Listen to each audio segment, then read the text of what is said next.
اگر 100 امیدوار شادی کے دفتر پہنچ جائیں تو دفتر کا مالک 50-60 ہزار روپے کھڑے کر لیتا ہے۔ کسی سے 500، کسی سے 700 اور کسی سے 1000 روپے فیس وصول کر لی جاتی ہے۔ بعد میں بے پناہ حسین توشیزہ کے لواحقین سے سلسلہ جنبانی بھی کروا دیا جاتا ہے، لیکن بات کسی کی بھی نہیں بنتی۔ ظاہر ہے کہ شادی دو طرفہ پسند سے ہی کی جاتی ہے۔ اس نے جیب سے ایک تصویر نکال کر مجھے دکھائی۔ یہ بے پناہ حسیناؤں میں سے ایک ہیں، لیکن اس طبقے کا طریقہ واردات ذرا مختلف ہے۔ میں نے تصویر کا جائزہ لیا۔ لڑکی کی عمر 25 اور 30 سال کے درمیان تھی، بھورے بال اور شربتی آنکھیں۔ اس کے ہونٹوں پر ایک معصوم سی مسکراہٹ نظر آ رہی تھی۔ لڑکی تو واقعی حسین ہے، میں نے کہا۔ کیا یہ اس اشتہار والی حسینہ ہے؟ یہی معلوم ہوتی ہے۔ اس کی تصویر آپ کے ہاتھ کیسے لگ گئی؟ 1.5 مہینے پہلے تک یہ میری بیوی تھی، اس نے انکشاف کیا۔ میں ایسے ہی ایک اشتہار سے متاثر ہو کر اس کے جال میں پھنس گیا تھا۔ اس میں زیادہ غلطی آپ کی معلوم ہوتی ہے۔ آپ کو اتنا بڑا فیصلہ کرنے سے پہلے اچھی طرح چھان بین کر لینی چاہیے تھی۔ آدمی کچھ کھو کر ہی سیکھتا ہے۔ کیا آپ اس کو طلاق دے چکے ہیں؟ میں یقین سے کچھ نہیں کہہ سکتا۔ میرا خیال ہے کہ طلاق نہیں ہوئی، لیکن یہ اشتہار ظاہر کرتا ہے کہ انجم نے اپنے آپ کو آزاد سمجھ لیا ہے اور نیا شکار پھانسنے کی کوشش شروع کر دی ہے۔ انجم آپ کی بیوی کا نام ہے؟ جی ہاں، اسی فتنہ شہر کا نام ہے۔ اس نے تصویر کی طرف اشارہ کیا۔ کیا آپ اسے دوبارہ گھر میں بسانا چاہتے ہیں؟ یہ گھر میں بسنے والی چیز نہیں ہے۔ یہ پھول منڈانے والی اس تتلی کی طرح ہے جو سارے گلشن کو اپنا گھر سمجھتی ہے۔ لیکن اس نے قدرے توقف کرتے ہوئے کہا، اگر یہ گھر میں بسنے پر آمادہ ہو جائے تو میں اس کی زیادتیوں کو نظر انداز کر سکتا ہوں۔ بصورت دیگر اپنی جائیداد کی واپسی کے لیے قانونی کارروائی کرنا پسند کروں گا۔ میں سمجھ گیا کہ ناصر خان شادی کے چکر میں اپنی جائیداد سے ہاتھ دھو بیٹھا تھا، اور یہ کوئی نئی بات نہیں تھی۔ اس قسم کے حسین دھوکے اکثر ہوتے ہی رہتے ہیں۔ میرے استفسار پر ناصر خان نے تفصیل بتاتے ہوئے کہا کہ اس کی بیوی فوت ہو چکی تھی اور 2 بچے تھے جو پاکستان سے باہر رہتے تھے۔ اس کی عمر 55 سال کے لگ بھگ تھی اور وہ گرین ٹاؤن میں تنہا رہتا تھا۔ وہاں اس کا ذاتی مکان تھا۔ اس کی ماہانہ آمدنی 10,000 روپے سے زیادہ تھی۔ اس کے پاس چند لاکھ روپے نقد بھی تھے جن کو وہ کاروبار میں لگائے رکھتا تھا۔ اس کے علاوہ 4-5 ہزار روپے اس کا بیٹا بھی بھیج دیتا تھا۔ وہ دوسری شادی کرنا چاہتا تھا، مگر وزیرداری کی وجہ سے اس بات کا اظہار کرتے ہوئے گھبراتا تھا۔ تقریباً 1 سال پہلے اس نے ضرورت رشتہ کا ایک اشتہار دیکھا۔ اس اشتہار کے مطابق ایک 24 سالہ متعلقہ لڑکی کے لیے جو بے پناہ حسین تھی اور جائیداد کی مالک بھی تھی، رشتہ درکار تھا۔ تعلیم، عمر، ذات پات اور صوبے کی کوئی قید نہیں تھی۔ رنڈوے اور دوسری شادی کی خواہش مند بھی رجوع کر سکتے تھے۔ ناصر خان نے ڈرتے ڈرتے فون کر دیا۔ اس کا خیال تھا کہ جب وہ اپنی عمر بتائے گا تو اسے کھری کھری سننا پڑیں گی۔ دوسری طرف سے ایک خاتون نے جواب دیا۔ لہجہ انتہائی مہذب اور شائستہ تھا۔ جی فرمائیے۔ میں نے اخبار میں ایک اشتہار دیکھا ہے، ناصر خان نے جھجکتے ہوئے کہا۔ ضرورت رشتہ کا اشتہار ہے؟ یہ اشتہار آپ نے دیا ہے؟ جی ہاں، ہم نے ہی دیا ہے۔ آپ کون صاحب بول رہے ہیں؟ میرا نام نادر خان ہے۔ ناصر خان نے صحیح نام بتانا مناسب نہیں سمجھا۔ اشتہار میں لکھا ہے کہ تعلیم، عمر اور ذات پات کی کوئی قید نہیں۔ جی ہاں، یہ صحیح ہے، خاتون نے کہا۔ پھر وہ تھوڑا سا ہنسی اور بولی، ویسے ایک بات میں پوچھے بغیر بتا سکتی ہوں، آپ مہذب اور پڑھے لکھے آدمی ہیں، کیا آپ شادی شدہ ہیں؟ میری بیوی فوت ہو چکی ہے، 2 بچے ہیں جو ملک سے باہر رہتے ہیں۔ آپ ایسا کریں کہ کل کسی وقت ملنے کے لیے آ جائیں۔ کیا آپ میری عمر نہیں پوچھیں گی؟ اگر بتانا چاہتے ہیں تو بتا دیں۔ ہم عمر کو زیادہ اہمیت نہیں دیتے۔ ہمیں کسی ہمدرد اور شریف آدمی کا رشتہ چاہیے، کسی ایسے آدمی کا جو میری بہن کو خوش رکھ سکے۔ میری عمر 50 سے زیادہ ہے۔ ناصر خان کا خیال تھا کہ اتنی زیادہ عمر سن کر خاتون چونک جائے گی اور غصے سے کہے گی کہ کیا آپ اپنی بیٹی کی عمر کی لڑکی سے شادی کرنا چاہتے ہیں؟ لیکن خاتون نے ایسا کوئی رد عمل ظاہر نہیں کیا۔ بولی، دیکھیں جی، فون پر ساری باتیں نہیں ہو سکتی۔ آپ ہمارا پتہ نوٹ کر لیں اور کل شام 7 بجے یہاں تشریف لے آئیں۔ ہماری کچھ شرطیں ہیں، اگر آپ یہ شرطیں پوری کر دیں تو پھر بات آگے بڑھائیں گے۔ ناصر خان نے پتہ نوٹ کر لیا اور اگلے روز 7 بجے اس پتے پر پہنچ گیا۔ بنگلہ سوسائٹی میں واقع تھا اور خوب آراستہ تھا۔ جس شخص نے دروازہ کھولا اس کی عمر 35 اور 40 سال کے لگ بھگ تھی۔ اس نے رنگین ٹی شرٹ اور پتلون پہن رکھی تھی اور خاصا اسمارٹ لگ رہا تھا۔ آپ غالباً نادر خان ہیں؟ اس نے کہا۔ نادر خان نہیں، ناصر خان۔ ناصر خان نے تصحیح کی۔ کل ایک خاتون سے میری بات ہوئی تھی، ممکن ہے انہوں نے نام ٹھیک سے نہ سنا ہو۔ انہوں نے مجھے 7 بجے آنے کے لیے کہا تھا۔ تشریف لائیں، ٹی شرٹ والا راستہ دیتے ہوئے بولا۔ میرا نام شبنم خان ہے۔ ڈرائنگ روم میں جس خاتون نے ناصر خان کا استقبال کیا وہ بھڑکدار ساڑی میں مربوط تھی اور شبنم خان کی ہم عمر لگتی تھی۔ یہ میری بڑی بہن نشاط بیگم ہے، شبنم خان نے تعارف کرایا، اور باجی ان کا نام ناصر خان ہے۔ اچھا، نشاط بیگم نے اپنی خوبصورت آنکھیں پھیلائیں۔ فون پر میں نے نادر خان ہی سنا تھا۔ اس نے مسکرا کر ناصر خان کی طرف دیکھا۔ آپ نے اپنی عمر 50 سال سے زیادہ بتائی تھی، مگر آپ اتنی عمر کے لگتے نہیں۔ تشریف رکھیں۔ وہ بھائی کی طرف مڑی۔ شبنم، ناصر صاحب کے لیے چائے وغیرہ بنواؤ۔ ناصر خان صوفے پر بیٹھ گیا اور کمرے کی آرائش کا جائزہ لینے لگا۔ ناصر صاحب، میری بہن کا نام انجم ہے، نشاط بیگم نے کہا۔ وہ خوبصورت بھی ہے اور سکڑ بھی، لیکن اس میں چند خامیاں بھی ہیں۔ لوگ تو خامیاں چھپا لیتے ہیں، مگر میں پہلے اس کی خامیاں بتاؤں گی تاکہ بعد میں آپ کو کوئی شکایت نہ ہو۔ پہلی بات تو یہ ہے کہ انجم کی چال میں تھوڑا سا لنگ ہے۔ بچپن میں اس کی ٹانگ ٹوٹ گئی تھی اور ڈاکٹروں کی بے پرواہی کی وجہ سے ہڈی ٹھیک سے نہیں جڑی اور لنگ پیدا ہو گیا۔ وہ اسپیشل جوتا پہنتی ہے، مگر پھر بھی لنگ کا پتہ چل جاتا ہے۔ دیکھیں بی بی، بات یہ ہے کہ میں بوڑھا آدمی ہوں اور مجھے سہارے کی ضرورت ہے۔ میری نظر میں اس قسم کی خامیوں کی کوئی اہمیت نہیں ہے۔ آپ اہمیت دیں یا نہ دیں، بتانا تو ہمارا فرض ہے۔ انجم کی دوسری خامی یہ ہے کہ اسے یکے بعد دیگرے کئی صدمے برداشت کرنا پڑے ہیں، جس کی وجہ سے وہ بلڈ پریشر کی مریضہ بن گئی ہے اور اسے غصہ بہت آتا ہے۔ اس کی منگنی چچا زاد بھائی حسیب سے ہوئی تھی۔ جب منگنی ہوئی تھی تو حسیب AGPR میں کام کرتا تھا اور اس کی آمدنی بہت معمولی تھی۔ پھر وہ باہر چلا گیا اور روپے کی جگہ ڈالر کمانے لگا۔ جب دولت کی ریل پیل ہوئی تو اس کا دماغ الٹ گیا اور اس نے یہ کہتے ہوئے شادی سے انکار کر دیا کہ وہ ایک لنگڑی کو شریک حیات نہیں بنا سکتا۔ ہم نے انجم کو یہ بات نہیں بتائی، ورنہ اسے بہت زیادہ صدمہ ہوتا، کیونکہ وہ حسیب سے محبت کرتی تھی۔ تو پھر آپ نے اسے منگنی ٹوٹنے کے بارے میں کیسے بتایا؟ اسے ہم نے یہی بتایا تھا کہ منگنی ہم نے توڑی ہے، نشاط بیگم نے کہا۔ پھر ہم نے ایک اچھا سا رشتہ دیکھ کر اس کی شادی کر دی، لیکن یہ شادی 6 ماہ سے زیادہ نہیں چل سکی۔ اس کا شوہر کھاتے پیتے گھرانے سے تعلق رکھتا تھا اور انتہائی خود پسند شخص تھا۔ ہر وقت اپنی دولت اور عمارت کے گن گاتا رہتا تھا۔ انجم کے غصے کو تو وہ بالکل برداشت نہیں کرتا تھا۔ ایک دن غصے میں آ کر اس نے 3 بول ادا کیے اور انجم روتی ہوئی گھر آ گئی۔ اب اسی وجہ سے ہم اس کی شادی بڑے عمر کے آدمی سے کرنا چاہتے ہیں۔ بڑی عمر کے لوگ نرم مزاج ہوتے ہیں اور بیوی کی کڑوی کسیلی باتیں سن کر طیش میں نہیں آتے، خصوصاً جب بیوی نوجوان ہو۔ ناصر خان یہ وضاحت سن کر قائل ہو گیا۔ تبھی ایک خوبرو حسینہ کمرے میں داخل ہوئی۔ اس نے چائے کی ٹرے اٹھا رکھی تھی اور قطرے لنگڑا کر چل رہی تھی۔ ناصر خان سمجھ گیا کہ وہ انجم تھی۔ اس نے چست ریشمی جوڑا پہنا ہوا تھا اور خوب میک اپ میں تھی۔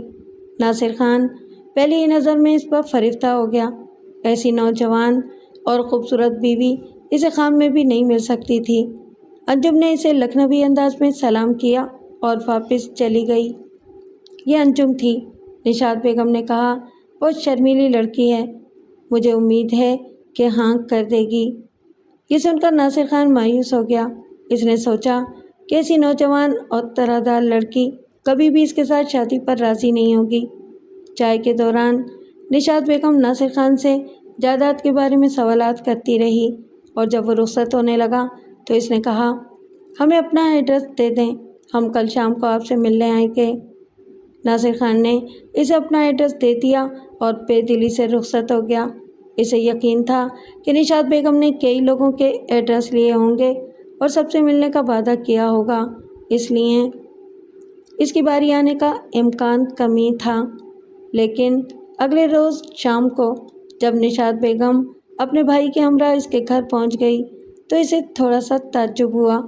ناصر خان نے حسب توفیق ان کی خاطر مدارات کی اور کچھ دیر تک ادھر ادھر کی باتیں ہوتی رہیں۔ زیادہ باتیں نشاط بیگم ہی کر رہی تھی۔ شبن خان لا تعلق سا نظر آ رہا تھا۔ ناصر صاحب، ہم نے انجم کو راضی کر لیا ہے، مگر ہماری ایک شرط ہے۔ نشاط بیگم اصل موضوع کی طرف آتے ہوئے بولی، کیا شرط ہے؟ انجم کو چونکہ ایک دفعہ طلاق مل چکی ہے، اس لیے وہ شادی سے بہت زیادہ خوف زدہ ہے۔ اسے کسی تحفظ کی ضرورت ہے۔ اگر آپ نے کسی وقت غصے میں آ کر طلاق دے دی تو اس کی زندگی تو تباہ ہو جائے گی۔ انشاءاللہ ایسی کوئی بات نہیں ہوگی، ناصر خان نے یقین دلایا۔ میں گھر بسانے کے لیے شادی کر رہا ہوں، طلاق کا تو سوال ہی پیدا نہیں ہوتا۔ آپ جس قسم کی ضمانت چاہیں میں دینے کو تیار ہوں۔ مجھے اندازہ ہے کہ آپ جھوٹ نہیں بول رہے، آپ سمجھدار اور سنجیدہ آدمی ہیں، آپ سے ایسی بات کی توقع نہیں کی جا سکتی۔ لیکن انجم کی تسلی کے لیے کچھ تحفظ ضروری ہے۔ مثلاً اگر آپ کوئی جائیداد وغیرہ انجم کے نام کر دیں تو وہ مطمئن ہو جائے گی۔ باجی، اس کی کوئی ضرورت نہیں ہے، شبن خان نے پہلی دفعہ گفتگو میں حصہ لیتے ہوئے کہا۔ ناصر بھائی پڑھے لکھے اور شریف آدمی ہیں، یہ گھر بسانے کے لیے شادی کر رہے ہیں۔ اصل چیز پیار و محبت ہے، جائیداد نام کرنے سے کچھ فرق نہیں پڑتا۔ میں نے جائیداد کے چکر میں پڑنے والوں کے گھروں میں جوتیاں چلتی دیکھی ہیں۔ وہ تو ٹھیک ہے، لیکن انجم کو بھی راضی کرنا ہے یا نہیں؟ اگر پہلی ملاقات میں بات آگے نہ بڑھتی تو ناصر خان کو کوئی افسوس نہ ہوتا، نہ ہی کوئی بے چینی جی کو پریشان کرتی۔ لیکن اب چونکہ لڑکی والوں کی طرف سے 90% رضامندی کا اظہار پہلے ہی ہو چکا تھا اور وہ لڑکی کو بھی دیکھ چکا تھا، اس لیے اس کی بے چینی بڑھتی جا رہی تھی۔ وہ اس معمولی رکاوٹ کو جلدی سے جلد دور کر دینا چاہتا تھا۔ میرے پاس ایک تو یہ مکان ہے، اس نے کہا، اور اس کے علاوہ چند رہائشی پلاٹ بھی ہیں۔ میں آپ کی تسلی کے لیے ایک آدھ پلاٹ لڑکی کے نام کر سکتا ہوں۔ اگر آپ پلاٹ کے بجائے یہ مکان لڑکی کے نام کر دیں تو زیادہ مناسب ہوگا، نشاط بیگم نے کہا۔ کیا خیال ہے شبن؟ ناصر بھائی، آپ کو ایک مشکل پیش آ سکتی ہے، شبن نے کہا۔ آپ کتنے عرصے سے یہاں رہ رہے ہیں؟ ناصر خان سوچتے ہوئے بولا، تقریباً 17-18 سال ہو گئے ہوں گے۔ پہلے ہم کرائے کے مکان میں رہتے تھے، بعد میں جب حالات کچھ اچھے ہوئے تو یہ مکان خرید لیا۔ اس کا مطلب ہے کہ محلے میں سب لوگ آپ کو جانتے ہوں گے، اور جب آپ ایک کم عمر لڑکی سے شادی کریں گے تو لوگ باتیں بنائیں گے۔ یہ بات تو مجھے بھی پریشان کر رہی ہے، ناصر خان نے کہا۔ ویسے امید ہے کہ رفتہ رفتہ سب ٹھیک ہو جائے گا۔ آپ ایسا کریں کہ یہ مکان بیچ کر دوسرا مکان خرید لیں۔ نئی جگہ پر آپ میاں بیوی کی حیثیت سے جا کر رہیں گے تو زیادہ پرابلم نہیں ہوگی۔ بات تو آپ کی ٹھیک ہے، مگر مکان بیچنا اور خریدنا اتنا آسان کام نہیں ہے، اس میں بڑا وقت لگتا ہے۔ یہ کام آپ مجھ پر چھوڑ دیں، شبن خان نے کہا۔ میں ایک پراپرٹی ایجنٹ کو جانتا ہوں، وہ 1 مہینے میں دونوں کام کرا دے گا۔ کم عمر بیوی والی بات ناصر خان کو بھی پریشان کر رہی تھی، لہٰذا اس نے جزوی طور پر شبن کی تجویز مان لی۔ بات تو آپ کی معقول ہے، مگر مکان فروخت کیے بغیر بھی اس پر عمل کیا جا سکتا ہے، اس نے کہا۔ میں ایسا کرتا ہوں کہ ذاتی رہائش کے لیے ایک فلیٹ خرید لیتا ہوں اور مکان کرائے پر چڑھا دیتا ہوں۔ یہ بات نشاط بیگم اور اس کے بھائی کو پسند نہیں آئی۔ اس ناپسندیدگی کا عقدہ بعد میں کھلا۔ دراصل ان کی مرضی یہ تھی کہ نیا مکان انجم کے نام سے خریدا جائے، لیکن انہوں نے کھل کر اس بات کا اظہار نہیں کیا۔ ناصر خان نے 3 کمرے کا ایک سادہ فلیٹ خریدنے کا فیصلہ کیا۔ نشاط بیگم اسے 5 کمرے کا لگژری فلیٹ خریدنے پر مجبور کرنے لگی۔ 3 کمرے کا سادہ فلیٹ 2 لاکھ سے کم میں دستیاب تھا، جبکہ 5 کمرے کے لگژری فلیٹ کی قیمت 4 لاکھ سے زیادہ تھی۔ اتنا بڑا فلیٹ ناصر کی ضرورت سے بہت زیادہ تھا اور بہت مہنگا بھی تھا، لہٰذا وہ اپنے فیصلے پر قائم رہا۔ نشاط بیگم کے اصرار کی وجہ سے اس کے دل میں کچھ شک بھی پیدا ہوا۔ رہنا تو ہم نے ہے، ایک دن اس نے کہہ دیا، اور 2 افراد کے لیے 3 کمرے کا فلیٹ بہت کافی ہے۔ آپ بڑے فلیٹ پر کیوں اصرار کر رہی ہیں؟ کیا بچے نہیں ہوں گے؟ جب ضرورت محسوس ہوئی تو بڑا فلیٹ بھی خرید لیں گے، ناصر خان نے جواب دیا۔ فی الحال میری رقم بزنس میں لگی ہوئی ہے۔ خیر، جیسے آپ کی مرضی، نشاط بیگم نے بے خیالی میں کہا۔ آپ اپنا مکان ہی انجم کے نام لگا دیں۔ مکان ہی؟ ناصر خان نے حیرانی سے کہا۔ میں سمجھا نہیں۔ وہ دراصل شبن کا خیال تھا کہ نیا مکان انجم کے نام سے خرید لیا جائے تاکہ ٹرانسفر وغیرہ کا جھنجھٹ نہ ہو۔ اس بات سے ناصر خان کے دل میں مزید شک پیدا ہوا، لیکن اس نے یہ سوچ کر شک کو نظر انداز کر دیا کہ زیادہ دولت کی خواہش کس کے دل میں نہیں ہوتی۔ میں نکاح کے بعد مکان آپ کی بہن کے نام کر دوں گا، لیکن میری بھی ایک شرط ہے۔ نکاح سے پہلے کیا حرج ہے؟ کیا آپ کو ہم پر بھروسہ نہیں؟ ناصر خان نے ہنس کر کہا۔ مکان میں اپنی بیوی کے نام لگاؤں گا، اور جب تک انجم میری بیوی نہیں بنتی، یعنی نکاح نہیں ہو جاتا، میں کسی کاغذ میں اسے بیوی نہیں لکھ سکتا۔ یہ گاڑی آگے اور گھوڑا پیچھے والی بات ہو جائے گی۔ اور آپ کی شرط کیا ہے؟ اگر خدا نخواستہ میں نے انجم کو طلاق دے دی تو وہ مکان کی حقدار ہوگی، اور اگر وہ خود مجھے چھوڑ گئی یا اس نے خلا لے لیا تو پھر وہ مکان کی حقدار نہیں ہوگی۔ وہ بیچاری کیوں خلا لے گی؟ میں بھی طلاق نہیں دوں گا، لیکن یہ سب کچھ امکانات کی بنیاد پر ہو رہا ہے، اس لیے آپ کو میری شرط پر کوئی اعتراض نہیں ہونا چاہیے۔ نشاط بیگم 3-4 روز تک ناصر خان کو اس بات پر قائل کرنے کی کوشش کرتی رہی کہ اس کی شرط غیر ضروری تھی، لیکن ناصر خان اس شرط سے دستبردار نہیں ہوا۔ نشاط بیگم کی مخالفت کی وجہ سے وہ شرط زیادہ ضروری معلوم ہوئی تھی۔ 15-20 روز کے اندر ناصر خان نے 3 کمرے کا ایک فلیٹ خرید لیا اور شبن خان کے تعاون سے اپنا گرین ٹاؤن والا مکان کرائے پر چڑھا دیا۔ فلیٹ کی آرائش مکمل ہونے کے 4 روز بعد ناصر خان نے ایک سادہ سی تقریب میں انجم سے نکاح کر لیا۔ نکاح خان کے علاوہ کل 7 افراد شریک ہوئے تھے۔ ان میں 2 افراد ناصر خان کے دوست اور 5 افراد لڑکی کے رشتہ داروں میں سے تھے۔ نکاح کے دوسرے دن ناصر خان نے اپنا گرین ٹاؤن والا مکان اس شرط کے ساتھ انجم کے نام کر دیا کہ خلا یا گھر چھوڑ کر جانے کی صورت میں وہ مکان کی حقدار نہیں ہوگی۔ شادی کے چند روز بعد انجم نے ناصر خان سے کہا، ایک بات کہنا چاہتی ہوں، لیکن ڈر لگتا ہے کہ کہیں آپ برا نہ مان جائیں۔ شادی کے ابتدائی دنوں میں انجم نے وفا شعاری اور خدمت کا ایسا عمدہ نمونہ دکھایا تھا کہ ناصر خان اس کا بے تام غلام بن گیا تھا۔ ارے کمال ہے، میں تمہاری بات کا برا کیوں مانوں گا؟ جو کچھ کہنا ہے کھل کر کہو۔ آپ نے مکان تو میرے نام کر دیا ہے، انجم نے جھجکتے ہوئے کہا۔ اگر آپ اجازت دیں تو مکان کا کرایہ میں وصول کر لیا کروں اور اس رقم کو آپ کی طرف سے جیب خرچ سمجھ لیا کروں۔ تمہیں تکلیف کرنے کی کیا ضرورت ہے؟ ناصر خان نے کہا۔ میں کرایہ لا کر تمہیں دے دیا کروں گا۔ انجم منہ بسورتے ہوئے بولی، مجھے پہلے ہی پتا تھا کہ آپ مجھ پر بھروسہ نہیں کریں گے۔ نہیں، ایسی کوئی بات نہیں ہے، ناصر خان نے اسے پیار سے بہلایا۔ میں تو تمہاری تکلیف کے خیال سے کہہ رہا ہوں، ورنہ پیسوں کی تو کوئی بات ہی نہیں ہے۔ آپ میرا مطلب نہیں سمجھے۔ چلیں چھوڑیں، شاید آپ کو میرا باہر نکلنا پسند نہیں ہے۔ بھائی مطلب سمجھاؤ نا، ممکن ہے کہ میں ہی غلطی پر ہوں۔ وہ بات یہ ہے کہ پیسے لینا اور بات ہے اور لینڈ لیڈی بن کر کرایہ وصول کرنا اور بات، انجم نے دلیل پیش کی۔ جب میں لینڈ لیڈی بن کر کرایہ وصول کرنے جاؤں گی تو وہ لوگ بھی خوب آؤ بھگت کریں گے، جس سے مجھے وہ کیا کہتے ہیں VIP ہونے کا احساس ہوگا۔ اوہ یہ بات ہے، چلو تم کرایہ وصول کر لیا کرو۔ انجم یہ سن کر خوش ہو گئی، بالکل بچوں کی طرح تالیاں بجانے لگی۔ ناصر خان اس کی خوشی دیکھ کر یہی سمجھا کہ بات VIP بننے کی حد تک ہی تھی۔ چند ماہ خیریت سے گزر گئے۔ ایک شام ناصر خان نے اطلاعی گھنٹی کی آواز پر دروازہ کھولا تو ایک اجنبی نوجوان کو سامنے کھڑے پایا۔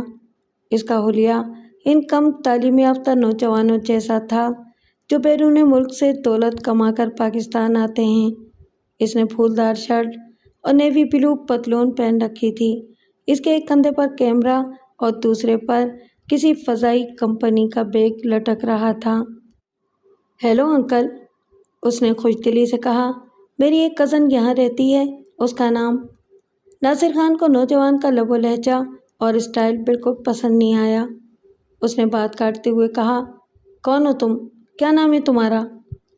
میرا نام حسیب ہے، میں حال ہی میں اسٹیٹ سے آیا ہوں۔ ناصر خان کو یاد آیا کہ نشاط بیگم نے انجم کے منگیتر کا نام بھی حسیب بتایا تھا۔ اس نے جلدی سے کہا، تم غلط پتے پر آ گئے ہو۔ تبھی اسے اپنے عقب میں قدموں کی چاپ سنائی دی اور حسیب نے اس کے کندھے کے اوپر سے پیچھے دیکھتے ہوئے کہا، میری کزن کا نام انجم ہے اور وہ آپ کے پیچھے کھڑی ہے۔ ارے حسیب، انجم نے چونک کر کہا، تم کب آئے؟ ارے اندر آ جاؤ، دروازے پر کیوں کھڑے ہو؟ انکل راستہ دیں گے تو اندر آؤں گا نا، حسیب نے کہا۔ ناصر خان توان و کرہن ایک طرف ہو گیا۔ ہیلو کزن، حسیب نے اندر داخل ہوتے ہی انجم کے گلے میں بازو ڈال دیا اور ناصر خان کو احتجاج کا موقع دینے سے پہلے ہی الگ ہو گیا۔ جو بات ناصر خان کو زیادہ بری لگی وہ یہ تھی کہ انجم نے اپنے کزن کی اس بیہودہ حرکت پر کسی ناگواری کا اظہار نہیں کیا تھا۔ دونوں تیز تیز باتیں کرتے ہوئے اندر چلے گئے اور ناصر خان احمقوں کی طرح دروازے میں کھڑا رہ گیا۔ یہ پہلا موقع تھا کہ اسے انجم کی کسی بات پر غصہ آیا تھا۔ اس نے دروازہ بند کر دیا اور پشت پر ہاتھ باندھے واپس مڑا۔ انجم حسیب کو ڈرائنگ روم میں بٹھانے کے بجائے خوابگاہ میں لے گئی۔ جب ناصر خان خوابگاہ کے دروازے کے قریب پہنچا تو حسیب انجم کے گھٹنے پر ہاتھ مارتے ہوئے پوچھ رہا تھا، یہ بڑے میاں کون ہیں انجو؟ یہ وہ موقع تھا جب ناصر خان کو اپنا دبدبہ قائم رکھنے کے لیے قدم اٹھانا چاہیے تھا۔ اسے کہنا چاہیے تھا، مسٹر حسیب، یہ امریکہ نہیں پاکستان ہے۔ ہمارے معاشرے کی عورتوں کو اپنے کزنوں سے بھی حجاب کا حکم ہے۔ جو حرکت تم کر چکے ہو وہ سراسر خلاف تہذیب ہے۔ یہاں سے اٹھو اور ڈرائنگ روم میں چل کر بیٹھو، میں تمہیں بتاتا ہوں کہ بڑے میاں کون ہیں۔ لیکن ناصر خان ایک تو نرم مزاج آدمی تھا اور دوسرے وہ اپنی نوجوان بیوی کا خیال کرتے ہوئے غصہ پی گیا۔ پھر جو کچھ کہا اور جس انداز میں کہا، اس سے دونوں کو مزید شے ملی۔ حسیب، یہ میرے شوہر ناصر خان ہیں۔ اوہ، حسیب کے منہ سے سیٹی سے ملتی جلتی آواز نکلی۔ اس نے اٹھ کر ناصر خان سے ہاتھ ملایا۔ فنٹاسٹک، آپ سے مل کر بہت خوشی ہوئی۔ آئیں ڈرائنگ روم میں بیٹھتے ہیں، ناصر خان نے کمزور سی آواز میں کہا۔ حسیب دم سے بستر پر بیٹھ گیا اور نیم دراز ہوتے ہوئے بولا، شکریہ، میں ادھر زیادہ کمفرٹیبل فیل کر رہا ہوں۔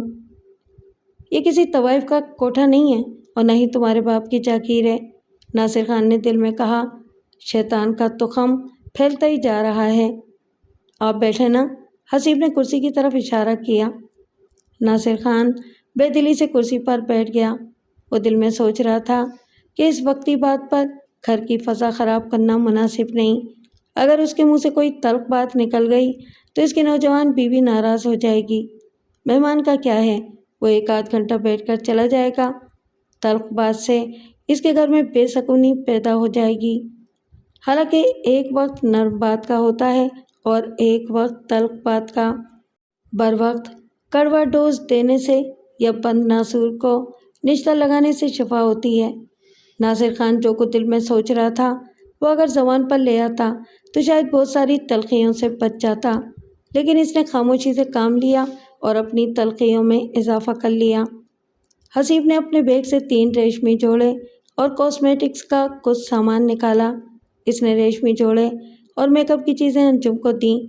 یہ تمہارے لیے ہیں، ناکام کزن کی طرف سے حقیر تحفہ۔ اور یہ، اس نے سینٹ اور آفٹر شیو لوشن کی 2 شیشیاں ناصر خان کی طرف بڑھائیں۔ انک، او بھائی صاحب، یہ آپ کے لیے ہیں۔ وہ انکل کہتے کہتے رہ گیا تھا اور ناصر خان نے دیکھا کہ اس کی آنکھوں میں شرارت ناچ رہی تھی۔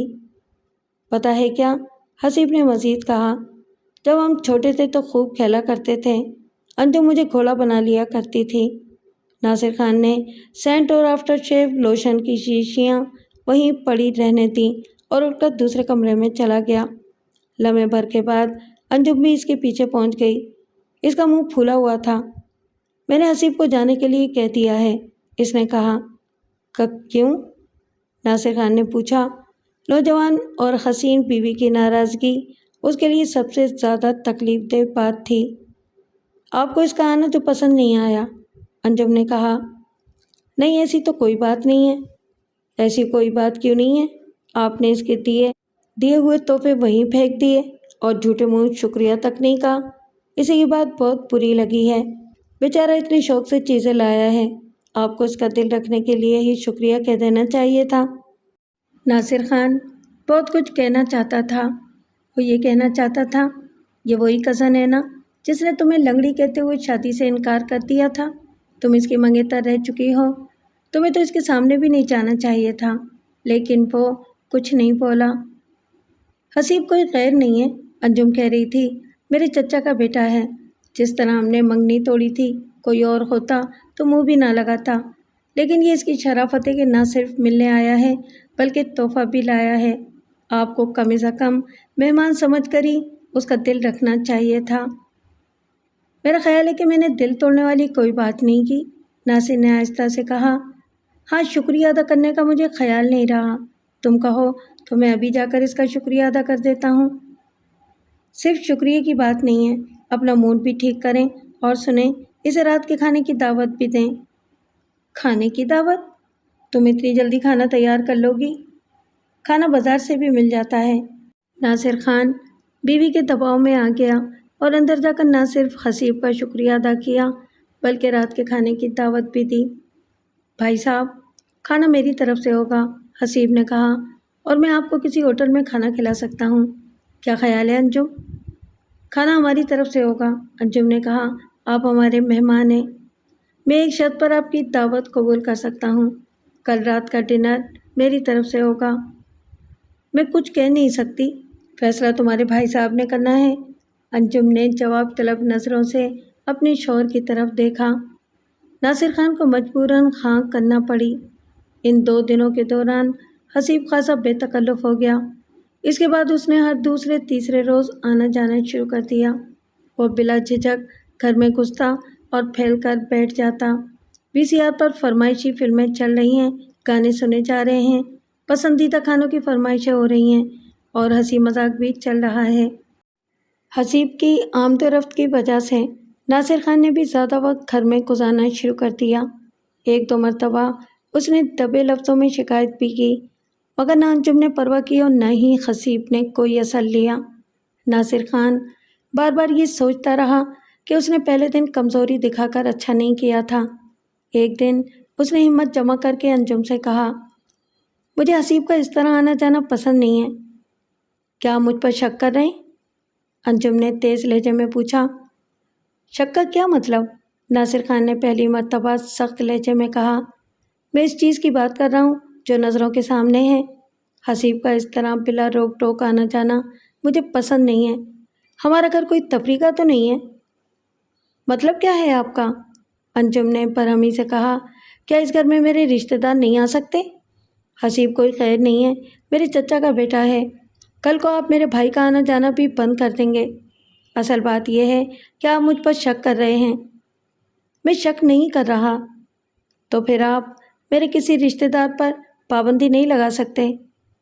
میں تمہارا شوہر ہوں۔ حسیب میرے چچا کا بیٹا ہے۔ انجم نے ہاتھ میں پکڑی ہوئی چائے کی پیالی دیوار پر دے ماری اور روتے ہوئے بولی، میری قسمت ہی خراب ہے۔ باجی کہتی تھی کہ بوڑھا آدمی ہے، بہت خیال رکھے گا۔ یہ خیال رکھا جا رہا ہے؟ بلا وجہ مجھ پر شک کیا جا رہا ہے۔ بوڑھے لوگوں کا یہی سب سے بڑا مسئلہ ہے، نوجوان بیوی کے ہر ملنے والے کو شک کی نظر سے دیکھتے ہیں۔ اس نے دونوں ہاتھوں سے ماتھا پیٹنا شروع کر دیا۔ یہ صورتحال دیکھ کر ناصر خان گھبرا گیا اور بیوی کی منت سماجت کرنے لگا۔ پڑوسی پہلے ہی عمروں کے بارے میں چمگوئیاں کر رہے تھے، یہ شور مزید بدنامی کا باعث بن سکتا تھا۔ خدا کے لیے آہستہ بولو، اس نے کہا، پڑوسی سنیں گے تو بدنامی ہوگی۔ سنیں، ضرور سنیں، انجم نے چیخ کر کہا، میں گھٹ گھٹ کر زندگی نہیں گزار سکتی، میں نے کوئی جرم نہیں کیا، آپ مجھے قید کر کے نہیں رکھ سکتے۔ ناصر خان نے منت سماجت کر کے اسے چپ کرایا اور وعدہ کیا کہ وہ اس کے کسی رشتہ دار کے آنے جانے پر اعتراض نہیں کرے گا۔ اس دن کے بعد تو گویا انجم کو آزادی کا پروانہ مل گیا۔ اس نے حسیب کے ساتھ باہر بھی جانا شروع کر دیا، کبھی شاپنگ، کبھی تفریح اور کبھی رشتہ داروں سے ملنے ملانے۔ ناصر خان کے صبر کا پیمانہ لبریز ہوتا جا رہا تھا۔ وہ وزیدار آدمی تھا اور بدنامی سے بہت ڈرتا تھا۔ یہی وجہ تھی کہ انجم کی فضول حرکتوں پر چپ رہنے پر مجبور تھا۔ وہ نہیں چاہتا تھا کہ آس پاس کی فلیٹوں میں رہنے والے صبح شام ان کے لڑائی جھگڑے کی آوازیں سنیں۔ ایک روز وہ شام کے وقت اپنے دوست سے ملنے گیا اور جب واپس آیا تو رات کے 10 بج رہے تھے۔ اس کا فلیٹ دوسری منزل پر تھا۔ اوپر پہنچ کر اس نے دیکھا کہ فلیٹ کے اندر سے پاپ میوزک کی آواز آ رہی ہے اور دروازے کے سامنے موجود ایک اجنبی چابی کے سوراخ سے اندر دیکھ رہا ہے۔ اصولی طور پر اسے اس بات پر غصہ آنا چاہیے تھا، لیکن اس کی چھٹی اس خطرے کی گھنٹی بجانے لگی۔ وہ سمجھ گیا کہ اندر گڑبڑ ہے۔ اجنبی اس کے قدموں کی چاپ سن کر سیدھا کھڑا ہو گیا اور سر گھما کر اس کی طرف دیکھنے لگا۔ اس کی عمر 30-32 سال کے لگ بھگ معلوم ہوتی تھی۔ ناصر خان نے اسے پہلے کبھی نہیں دیکھا تھا۔ اجنبی ناصر خان کے قریب آیا اور دھیمی آواز میں پوچھا، یہ آپ کا فلیٹ ہے؟ ہاں، یہ میرا ہی فلیٹ ہے، ناصر خان نے جواب دیا۔ کیا بات ہے؟ آپ اندر کیوں جھانک رہے تھے؟ اندر آپ کی عزت نیلام ہو رہی ہے، اجنبی نے تلخی سے کہا۔ بیوی کو اتنی ڈھیل نہیں دینی چاہیے۔ یہ سن کر ناصر خان کا رنگ سفید پڑ گیا، گھبرا کر بولا، میں آپ کا مطلب نہیں سمجھا۔ ذرا اس سوراخ سے اندر دیکھیں، اجنبی نے کہا۔ ناصر خان آگے بڑھا اور چابی کے سوراخ سے اندر دیکھنے لگا۔ لمحے بھر کے بعد 2 رقص کرتے ہوئے جسم سوراخ کے سامنے آئے۔ ان کے چہرے نظر نہیں آ رہے تھے، مگر ناصر خان کو چہرے دیکھنے کی ضرورت نہیں تھی۔ وہ فی الفور سمجھ گیا کہ اس کی نوجوان بیوی اپنے نوجوان کزن کے ساتھ رنگ رلیاں منا رہی تھی۔ اس کا چہرہ غصے سے سرخ ہو گیا اور اس نے زور سے دروازے پر دستک دی۔ ایک لمحے کے بعد میوزک کی آواز آنا بند ہو گئی اور ادھر ادھر حرکت کرتے ہوئے قدموں کی آوازیں سنائی دینے لگیں۔ غالباً کمرے کو ٹھیک کیا جا رہا تھا۔ ناصر خان نے دوبارہ دستک دی۔ ارے بھائی، کون ہے؟ ذرا صبر کرو، اندر سے انجم کی آواز آئی۔ کیا دروازہ توڑنے کا ارادہ ہے؟ جلدی دروازہ کھولو، ناصر خان کی آواز غصے سے کانپ رہی تھی۔ اطمینان سے، اجنبی نے ناصر خان کے کندھے پر ہاتھ رکھا۔ آپ شریف آدمی ہیں، شور کرنے پر آپ کی بدنامی ہوگی، اور آپ فکر نہ کریں، میں آپ کے ساتھ ہوں۔ کیا مطلب؟ یہ معاملہ بہت سنگین ہے، اجنبی نے کہا۔ یہ نوجوان آپ کی بیوی کی حمایت میں آپ کو کوئی بھی نقصان پہنچا سکتا ہے، لیکن آپ فکر نہ کریں، میں سچی گواہی دینے سے کبھی نہیں گھبرایا۔ میرے سامنے یہ لوگ جھوٹ نہیں بول سکتے۔ ناصر خان چونکہ غصے اور پریشانی کی حالت میں تھا، اس لیے اسے اجنبی کے ہمدردانہ کلمات اچھے لگے۔ نیز اسے ایک گواہ کی ضرورت بھی تھی، اس لیے اس نے اجنبی کی حمایت سے فائدہ اٹھانے کا فیصلہ کر لیا۔ لمحے بھر کے بعد دروازہ کھلا اور انجم اپنے بکھرے بالوں کو سنوارتے ہوئے ایک طرف ہو گئی۔ حسیب نظر نہیں آیا۔ بھائی صاحب، آپ بھی آئیں، ناصر خان نے اجنبی سے کہا اور اندر داخل ہوتے ہی بیوی سے کہا، کہاں ہے وہ کتا؟ دماغ تو ٹھیک ہے آپ کا؟ انجم نے آنکھیں دکھائیں۔ کتا کس کو کہہ رہے ہیں؟ تمہارے اس خبیث کزن کو کہہ رہا ہوں، جو تمہارے ساتھ رنگ رلیاں منا رہا تھا۔ آج میں تمہیں معاف نہیں کروں گا۔ اجنبی بھی اندر آ گیا تھا۔ گو کہ ناصر خان اس کا نام بھی نہیں جانتا تھا، مگر وہ اس کی وجہ سے خاصی تقویت محسوس کر رہا تھا۔ حسیب اندرونی کمرے سے برآمد ہوا اور مدہوش آواز میں بولا، ڈارلنگ، یہاں کیا ہو رہا ہے؟ یہ کون لوگ ہیں؟ اس کی آواز اور چال بتا رہی تھی کہ وہ نشے میں تھا۔ اجنبی نے ناصر خان کے کان میں کہا، اس نے چڑھا رکھی ہے۔ یہ کون ہے؟ انجم نے اجنبی کی طرف اشارہ کیا۔ اس کو آپ کیوں اندر لائے ہیں؟ یہ میرا دوست ہے، ناصر خان نے کہا۔ تم اپنی بات کرو، تم اس کتے کے ساتھ حرام کاری کر رہی تھی، کمینی عورت۔ اجنبی نے بیرونی دروازہ بند کر دیا اور ناصر خان کو آہستہ بولنے کی تلقین کی۔ میں اس طوائف زادی کو زندہ نہیں چھوڑوں گا، ناصر خان نے کہا۔ ذرا دیکھیں تو اپنی بے حیائی پر کس ڈھٹائی کا مظاہرہ کر رہی ہے۔ حسیب جھومتا ہوا بولا، بڑے میاں اپنی زبان کو لگام دو، میری ڈارلنگ کے خلاف کوئی اور لفظ منہ سے نکالا تو اچھا نہیں ہوگا۔ یہ کیا ہے؟ اجنبی نے کونے میں رکھی ہوئی شراب کی بوتل اور 2 گلاسوں کی طرف اشارہ کیا۔ یہ تو خاص ہائی کلاس شراب معلوم ہوتی ہے۔ اس نے بوتل اور گلاس اٹھا کر میز پر رکھ دی ہے۔ 2 گلاس دیکھ کر ناصر خان کا غصہ فزوں تر ہو گیا۔ وہ حسیب کو ایک طرف ہٹاتے ہوئے انجم کی طرف بڑھا۔ شیطان کی بچی، تم بھی شراب پی رہی تھی؟ انجم نے اس کے منہ پر تھپڑ مارا اور تیزی سے حسیب کے پیچھے ہو گئی۔ بولی، زبان سنبھال کر بات کرو بڈھے، زیادہ بک بک کی تو ساری ہوا نکال دوں گی۔ ہاں میں نے پی ہے شراب، تمہارے سامنے بھی پی سکتی ہوں۔ اس نے ایک گلاس اٹھایا اور اس میں بچی ہوئی تھوڑی سی شراب حلق میں انڈیل لی۔ لو دیکھ لو، کیا کرو گے تم میرا؟ ناصر خان غصے میں کانپنے لگا۔ پھر اس نے وہی کیا جو اس صورتحال کا تقاضا تھا۔ بولا، شیطان کی بچی، آوارہ، عیاش، جاؤ، میں نے تمہیں طلاق دی، تم گندی نالی میں رینگنے والے کیڑے سے بھی بدتر ہو۔ اجنبی نے گہرا سانس لیا۔ لو جی، بات ہی ختم ہو گئی، میں چلتا ہوں۔ وہ دروازے کی طرف مڑا۔ بھائی صاحب، 1 منٹ، انجم نے اسے روکا اور اندر سے ایک بال پین اور نوٹ بک نکال لائی۔ اس پر اپنا نام اور پتہ لکھ دیں۔ میرا نام منور علی ہے۔ اجنبی نے نوٹ بک کی طرف ہاتھ نہیں بڑھایا۔ پتہ لے کر آپ کیا کریں گی؟ میں آپ کے ذاتی معاملے میں الجھنا نہیں چاہتا۔ دیکھیں، انکار نہ کریں، میں بے سہارا لڑکی ہوں، مجھے آپ کی مدد کی ضرورت پیش آ سکتی ہے۔ ناصر خان طلاق کا لفظ منہ سے نکالنے کے بعد سر پکڑ کر صوفے پر بیٹھ گیا تھا۔ منور علی حسیب کی طرف اشارہ کرتے ہوئے بولا، بی بی، سہارا تو تمہارے پاس پہلے سے موجود ہے، مجھے تانا نہ دیں۔ انجم روحانسی آواز میں بولی، میں نے کوئی غلط کام نہیں کیا۔ کمال ہے، منور علی نے کہا، جو کچھ اس کمرے میں ہو رہا تھا، اگر وہ غلط کام نہیں تھا تو پھر کچھ بھی غلط نہیں ہے۔ بھائی صاحب، یہ چیزیں تو روزانہ VCR پر اور فلموں میں دیکھی جاتی ہیں، چھوٹی چھوٹی لڑکیاں بھی یہ سب کچھ دیکھتی ہیں، اور یہ صاحب تو اس سے بھی بہت ایڈوانس چیزیں مجھے دکھاتے رہے ہیں۔ انجم نے ناصر خان کی طرف اشارہ کیا۔ مجھے بلو فلمیں دکھاتے رہے ہیں۔ اس وقت تو انہوں نے کبھی اس بات کو برا نہیں کہا۔ اگر یہ برائی ہے تو یہ برائی انہوں نے مجھے سکھائی ہے، میں نے اپنی طرف سے کوئی برائی نہیں کی۔ منور علی نے انجم کے ہاتھ سے نوٹ بک لی اور اس پر اپنا پتہ لکھ دیا۔ پھر بولا، میرا مشورہ یہی ہے کہ آپس میں صلح کر لیں، میری قسمت ہی خراب ہے۔ انجم نوٹ بک واپس لیتے ہوئے بولی، پھر حسیب کی طرف مڑی، سن لیا تم نے؟ تمہاری وجہ سے مجھے کیا تحفہ ملا ہے؟ طلاق ہی ملی ہے نا، کوئی پھانسی تو نہیں ملی؟ حسیب نے کہا، دنیا میں روزانہ ہزاروں طلاقیں ہوتی ہیں، ایک اور صحیح۔ بکواس بند کرو اور سامان پیک کرنے میں میری مدد کرو، اب میں اس گھر میں نہیں رہ سکتی، انجم نے کہا۔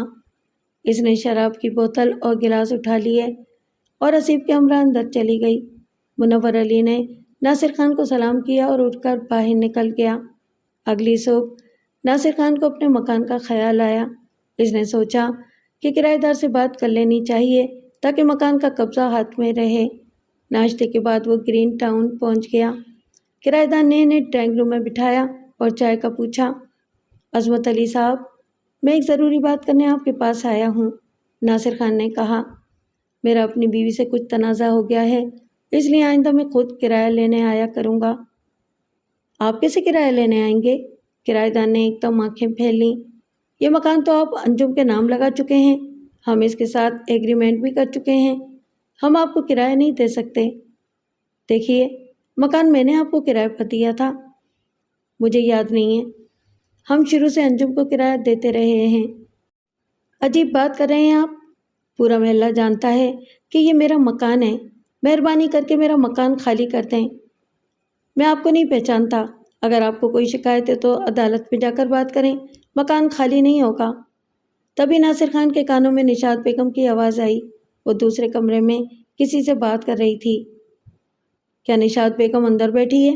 ناصر خان نے پوچھا۔ دیکھیں صاحب، آپ کو اس سے کوئی واسطہ نہیں ہونا چاہیے کہ میرے گھر میں کون آتا ہے اور کون جاتا ہے۔ براہ کرم آپ یہاں سے تشریف لے جائیں۔ مجھے معلوم نہیں تھا کہ آپ عورتوں کی آوازوں پر کان لگائے بیٹھے ہیں۔ ناصر خان سمجھ گیا کہ نشاط بیگم اس سے پہلے وہاں پہنچ چکی تھی اور اس نے زر یا زاری کے ذریعے کرایہ دار کو اپنی حمایت میں کر لیا تھا۔ یہ تھی اس بے پناہ حسین مطلقہ کی کہانی، جسے کنواروں کے علاوہ رنڈوے اور دوسری شادی کے خواہش مند بھی قبول تھے۔ جب ناصر خان چپ ہوا تو میں نے کہا، ناصر صاحب، آپ نے جو کچھ بتایا ہے اس میں بہت سی باتیں وضاحت طلب ہیں۔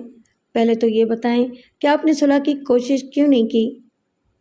میں ایک دفعہ نشاط بیگم کے گھر گیا تھا، اس نے یہ کاغذ دے کر مجھے دروازے سے رخصت کر دیا۔ ناصر خان نے ایک طے شدہ کاغذ جیب سے نکال کر مجھے دیا۔ یہ 2 ہفتے پہلے کی بات ہے۔ میں نے کاغذ کھول کر اس پر نظر ڈالی۔ وہ ایک دارالعلوم کے مفتی کا خط تھا جو انجم کے نام تھا۔ اس میں لکھا تھا، آپ نے لکھا ہے کہ شوہر کی عدم موجودگی میں آپ کا کزن، جس کا نام آپ نے حسیب احمد لکھا ہے، ملنے آ گیا۔ آپ نے اسے بٹھایا اور حسب توفیق اس کی خاطر مدارات کی۔ تھوڑی دیر کے بعد آپ کے شوہر گھر پہنچے اور حسیب کو دیکھ کر طیش میں آ گئے۔ بقول آپ کے انہوں نے 2 مرد گواہوں کے سامنے آپ کو گالیاں دیں اور آپ کی وضاحت سنے بغیر آپ کو طلاق دے دی۔ دونوں گواہوں نے، جن کے نام حسیب ولد عبداللطیف اور منور علی ولد اختر حسین ہیں، میرے روبرو آپ کے بیان کی تصدیق کی ہے۔ آپ کے سوال کا جواب دینے سے پہلے میں یہ بتا دینا مناسب سمجھتا ہوں کہ اسلام نے کزن سے حجاب کا حکم دیا ہے، یعنی وہ نامحرم کے زمرے میں آتا ہے۔ عورت کے لیے یہ مناسب نہیں کہ وہ تنہائی میں اپنے کزن کے ساتھ بے حجابانہ میل ملاپ رکھے۔ آپ کو چاہیے تھا کہ کزن کو واپس بھیج دیتی، تاہم آپ کے شوہر کو اس بات پر اتنا طیش میں نہیں آنا چاہیے تھا۔ طیش کی حالت میں انسان کے منہ سے ایسی بات نکل جاتی ہے جو نتائج کے اعتبار سے خطرناک ثابت ہوتی ہیں۔ بہرحال صورت مسئولہ میں طلاق واقع ہو گئی ہے۔ نیچے مفتی کے دستخط اور مہر ثبت تھی۔ میں نے فتویٰ پڑھنے کے بعد ناصر خان سے کہا، آپ کو مفتی صاحب کے پاس جا کر اپنا موقف پیش کرنا چاہیے تھا۔ میں گیا تھا، اس نے جواب دیا۔ مفتی صاحب نے میری بات نہیں مانی، انہوں نے گواہ لانے کے لیے کہا۔ میں گواہ کہاں سے لاتا، اور میرا خیال ہے کہ گواہوں کے باوجود طلاق کا فتویٰ تبدیل نہ ہوتا۔ یہ فتویٰ 1 مہینہ پرانا ہے، میں نے کہا، اور آئلی قوانین کی روح سے طلاق کا فیصلہ 90 دن سے پہلے نہیں ہو سکتا، اس لیے آپ فیملی کورٹ میں حق کے زوجیت کا دعویٰ دائر کر سکتے ہیں۔ ٹھیک ہے، میں تیار ہوں، آپ مجھ سے کاغذات سائن کروا لیں۔ مجھے اس سارے معاملے میں سازش نظر آ رہی ہے۔ میں نے اس سے وکالت نامے پر سائن کروائے اور ضروری پتے وغیرہ نوٹ کر لیے۔ آپ کو کچھ بھاگ دوڑ بھی کرنا پڑے گی۔ پہلے تو آپ اپنے کسی دوست کے ذریعے اس اشتہار کے جواب میں ایک خط بھجوا دیں۔ اگر یہ اشتہار نشاط بیگم اینڈ کمپنی نے دیا ہے تو ہمیں ایک عمدہ پوائنٹ مل سکتا ہے، کیونکہ طلاق کے بعد عدت پوری کیے بغیر شادی نہیں کی جا سکتی، لیکن ان لوگوں کو دوسری پارٹی پھانسنے کی کافی جلدی معلوم ہوتی ہے۔ آپ ان سے رابطے کے لیے کسی ایسے آدمی کا انتخاب کریں جس کی عمر آپ کے برابر ہو اور وہ صاحب جائیداد بھی ہو۔ چند ایک دوست ہیں تو، لیکن سب بیوی بچوں والے ہیں۔ دوست کو ساری کہانی سنا کر اس ڈرامے کے لیے آمادہ کر لیں۔ دوست سے کہیں کہ وہ اپنی بیوی کو بھی رازدار بنا لے۔ اس ڈرامے کا نتیجہ 4-5 روز کے اندر آ جانا چاہیے۔ اس کے فوراً بعد میں عدالت میں درخواست دائر کر دوں گا۔ میں آج ہی 2-3 دوستوں سے بات کرتا ہوں۔ میں نے اسے کچھ مزید باتیں سمجھائیں اور کہا کہ وہ 2-3 روز کے بعد درخواست پر سائن کرنے کے لیے آ جائے۔ چوتھے روز ناصر خان ایک دوست کے ہمراہ میرے دفتر میں وارد ہوا۔ وہ خوش بھی تھا اور پرہم بھی۔ بیگ صاحب، میرا اندازہ صحیح نکلا، اس نے رسمی کلمات کے بعد کہا۔ یہ وہی ٹولہ ہے، یہ پیشہ ور فراڈیے لگتے ہیں۔ پتہ نہیں یہ اب تک کتنے بوڑھے لوگوں کو لوٹ چکے ہیں۔ پھر اسے اپنے دوست کے تعارف کا خیال آیا۔ یہ میرے دوست عزیز صمدانی ہیں۔ میری درخواست پر انہوں نے نشاط بیگم سے رابطہ قائم کیا تھا۔ اب تک ان کی 2 ملاقاتیں ہو چکی ہیں۔ ان کو بھی وہی کہانی سنائی گئی ہے جو مجھے بتائی گئی تھی۔ انجم دکھوں کی ماری ہوئی سکھڑ اور وفاشار حسینہ ہے جسے شفقت کرنے والے نرم مزاج شوہر کی ضرورت ہے۔ دوسری ملاقات میں جائیداد کی بات بھی ہوئی ہے۔ صمدانی صاحب، آپ سلسلہ جنبانی جاری رکھیں اور جلد سے جلد نکاح کرنے کی کوشش کریں، میں نے کہا۔ جی؟ عزیز صمدانی نے چونک کر کہا۔ یہ آپ کیا کہہ رہے ہیں؟ میں بیوی بچوں والا آدمی ہوں۔ میری بیگم کو یہ بات معلوم ہو گئی تو وہ میرے گلے میں پھندا ڈال دے گی۔ اور دوسری بات یہ ہے کہ نشاط بیگم چاہتی ہے کہ نکاح سے پہلے لڑکی کے نام جائیداد لگا دوں یا کم سے کم 3 لاکھ روپے اس کے اکاؤنٹ میں جمع کرا دوں۔ وہ ناصر خان کی طرف مڑا۔ آپ نے تو کہا تھا کہ یہ سب ڈرامہ ہے۔ بات یہ ہے کہ ہمیں کوئی ٹھوس ثبوت چاہیے، میں نے کہا۔ انجم ابھی عدت کی حالت میں ہے اور شرعی طور پر شادی نہیں کر سکتی۔ میں نے کہا کہ دوسرے دن عدالت میں درخواست داخل کر دوں گا اور نکاح کالعدم ہو جائے گا۔ اسے کم سے کم ایک ثبوت ضرور ہمارے ہاتھ آ جائے گا۔ نہ صاحب، یہ کام مجھ سے نہیں ہو سکتا۔ میں اس سے زیادہ نہیں کر سکتا۔ ثبوت تو بغیر نکاح کے بھی مل سکتا ہے۔ ٹھیک ہے، آپ رابطہ ختم نہ کریں اور کوئی تحریری ثبوت حاصل کرنے کی کوشش کریں۔ تحریری ثبوت ملنا مشکل ہے۔ یہ لوگ خاصے ہوشیار ہیں۔ مجھے ڈر ہے کہ میں کسی مشکل میں نہ پھنس جاؤں۔ میں نے ناصر خان سے کہا، آپ 3 آدمیوں کے بارے میں معلومات حاصل کرنے کی کوشش کریں، حسیب، منور علی اور کرایہ دار عصمت علی کے بارے میں، اور کل آپ نکاح نامہ جائیداد کے کاغذات بھی لیتے آئیں۔ نیز اس ایگریمنٹ کی بھی کاپی لیتے آئیں جو آپ نے انجم کے ساتھ مکان گفٹ کرنے کے سلسلے میں کیا تھا، اور یہ بتائیں کہ مکان کے اصل کاغذات کس کے پاس ہیں۔ کاغذات تو میرے پاس ہی ہیں، لیکن میں اسٹیمپ پیپر پر یہ لکھ کر دے چکا ہوں کہ طلاق کی صورت میں مکان انجم کا ہو جائے گا۔ اس پر گواہوں کے علاوہ نوٹری پبلک کی تصدیق بھی موجود ہے۔ آپ فکر نہیں کریں، سب ٹھیک ہو جائے گا، میں نے کہا۔ ایک کیس کرایہ دار پر بھی کر دیں۔ کیا یہ ضروری ہے؟ بہت ہی ضروری، لیکن فی الحال میں اسے کرائے کے سلسلے میں نوٹس بھجوا دیتا ہوں۔ اس کے چہرے پر فکر مندی نظر آنے لگی۔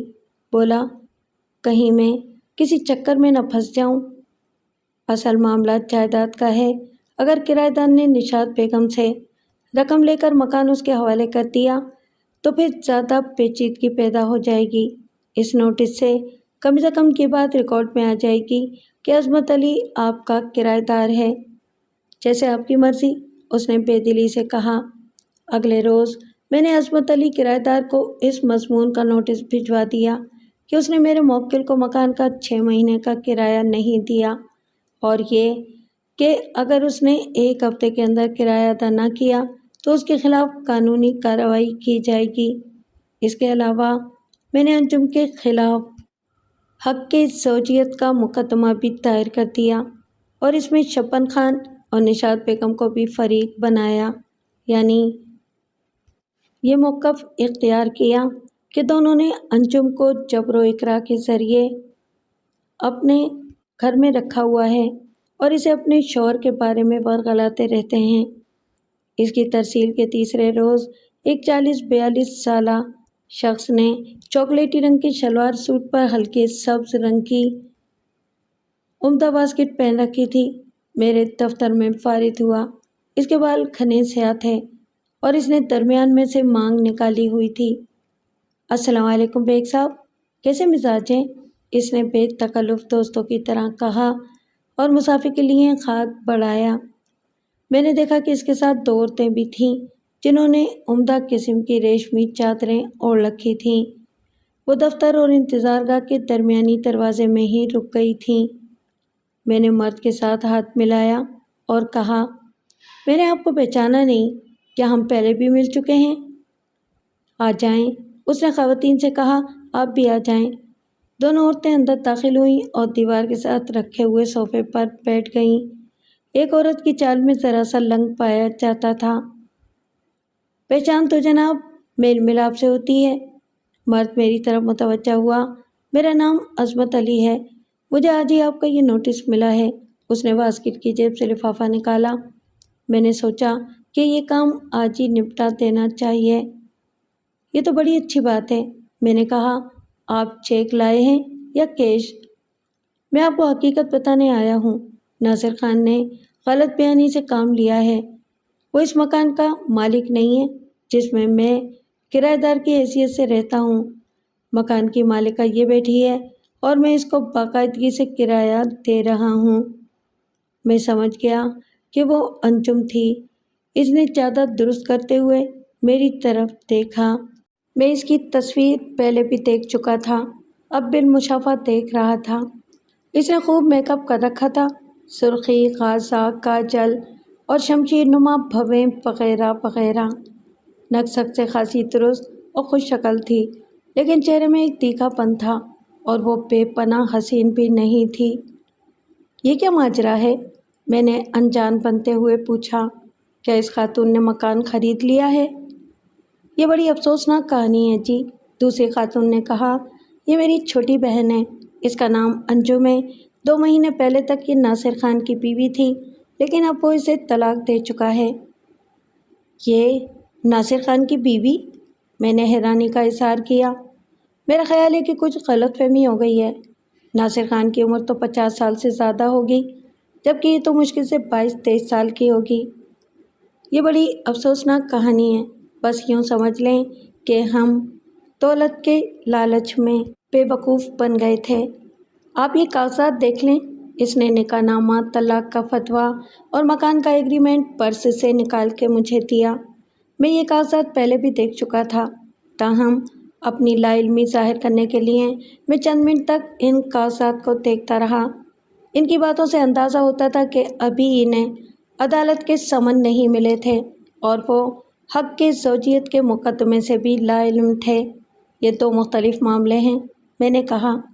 آپ اس مکان کی دعوے دار ہیں اور آپ، میں عظمت علی کی طرف مڑا، کرایہ دار ہیں۔ جب تک یہ مکان قانونی طور پر انجم بیوی کے نام منتقل نہیں ہو جاتا، آپ ناصر خان کو کرایہ ادا کرنے کے پابند ہیں۔ میں شروع سے انجم کو کرایہ دیتا رہا ہوں، عظمت علی نے کہا اور جیب سے رسیدیں نکال کر دکھائیں۔ یہ دیکھیں، میرے پاس تمام رسیدیں موجود ہیں۔ اگر آپ چاہیں تو میں آپ کو ان کی فوٹو کاپیاں دے سکتا ہوں۔ میں نے کبھی کچا کام نہیں کیا۔ میں نے رسیدوں پر نظر ڈالی، وہ کل 6 رسیدیں تھیں۔ انجم نے ان پر انجم ناصر خان کی حیثیت سے دستخط کیے تھے۔ یہ رسیدیں تو ٹھیک ہی لگتی ہیں، آپ ان کی کاپیاں کروا کے مجھے دے دیں، میں انہیں اپنے موکل کو دکھا دوں گا۔ لیکن اب یہ، میں نے انجم کی طرف دیکھا، انجم بی بی، انجم ناصر خان کی حیثیت سے دستخط نہیں کر سکتی، اس لیے آپ اپنے آپ کو کسی قانونی الجھن میں نہ الجھائیں اور آئندہ میرے موکل کو کرایہ دے دیا کریں۔ یہ تو آپ ناانصافی کی بات کر رہے ہیں، عظمت علی نے کہا۔ میں قانون نہیں جانتا، مگر یہ ضرور جانتا ہوں کہ ناصر خان کا اب اس مکان پر کوئی حق نہیں رہا۔ ایک تو اس نے دھوکے سے اس معصوم لڑکی سے شادی کی اور بھی طلاق دے کر اس کی زندگی برباد کر دی۔ اگر اس کے اندر ذرا سی شرافت ہوتی تو وہ مکان اور کرائے کی بات ہی نہ کرتا۔ اس کی تمام تر ہمدردیاں انجم کے ساتھ تھیں۔ مجھے شک ہوا کہ وہ صرف کرایہ دار نہیں تھا، کیونکہ وہ ان خواتین کی کرایہ دار سے بڑھ کر حمایت کر رہا تھا۔ بات تو آپ ٹھیک کہتے ہیں، میں نے اس کا اعتماد حاصل کرنے کے لیے کہا، لیکن میں قانون کے مطابق چلنے پر مجبور ہوں، میں اسی کام کی فیس لیتا ہوں۔ قدرے توقف کے بعد میں نے پوچھا، کیا آپ لوگ آپس میں رشتہ دار وغیرہ ہیں؟ انجم نے کہا، اس میں رشتہ داری کا کیا سوال ہے؟ عظمت علی نے فوراً اس کی بات کاٹی اور بولا، سب سے بڑا انسانیت کا رشتہ ہے جی۔ اگر انسان کے اندر انسانیت نہ ہو تو سارے رشتے فضول ہیں۔ نشاط بیگم نے کہا، کاغذات تو آپ نے دیکھ ہی لیے ہیں، ہم یہ کیس آپ کے سپرد کر دیں تو یہ کام کتنے عرصے میں ہو جائے گا؟ بظاہر معاملہ تو سیدھا سادہ ہی لگتا ہے، میں نے کہا، لیکن اس سے پہلے آپ کو ایک کام اور کرنا پڑے گا۔ آپ عدالت سے طلاق کی توثیق کروا لیں، لیکن زیادہ مناسب یہ ہے کہ آپ کسی معتبر آدمی کو بیچ میں ڈال کر میاں بیوی کی صلح کروا دیں۔ صلح کا تو سوال ہی پیدا نہیں ہوتا، انجم نے کہا، میں تو مر کر بھی اس ظالم شخص سے صلح نہیں کروں گی۔ طلاق کے بعد صلح کیسی؟ عظمت علی نے کہا، وہ شخص صلح کے قابل ہی نہیں ہے، ابھی تو ہم نے اس سے حق مہر کی رقم بھی نکلوانی ہے۔ باتوں کے دوران میں نے چپراسی کو بھیج کر رسیدوں کی فوٹو کاپیاں کروا لیں اور اصل رسیدیں عظمت علی کو واپس کر دیں۔ اگر میں ناصر خان کو کرایہ نہ دوں تو کیا ہوگا؟ اس نے رسیدیں لینے کے بعد پوچھا، کیا آپ عدالت میں مقدمہ دائر کر دیں گے؟ اس کا انحصار میرے موکل کی مرضی پر ہے، اگر اس نے کہا تو میں مقدمہ دائر کر دوں گا۔ آپ اس کو کچھ عرصے کے لیے روک نہیں سکتے؟ اس کا انحصار آپ کی مرضی پر ہے، آپ ناصر خان کو 1-2 مہینے کا کرایہ ادا کر دیں، وہ خود ہی رک جائے گا۔ لیکن اس نوٹس میں تو 6 مہینے کا کرایہ ادا کرنے کے لیے لکھا گیا ہے۔ میں اپنے موکل کو سمجھا دوں گا کہ وہ 6 مہینے کے کرایے کا اصرار نہ کرے، جو کام صلح صفائی سے ہو سکتا ہو اس کے لیے عدالت میں جانا ہرگز عقل مندی نہیں۔ میں نے محسوس کیا کہ عظمت علی میری بات سمجھ گیا تھا۔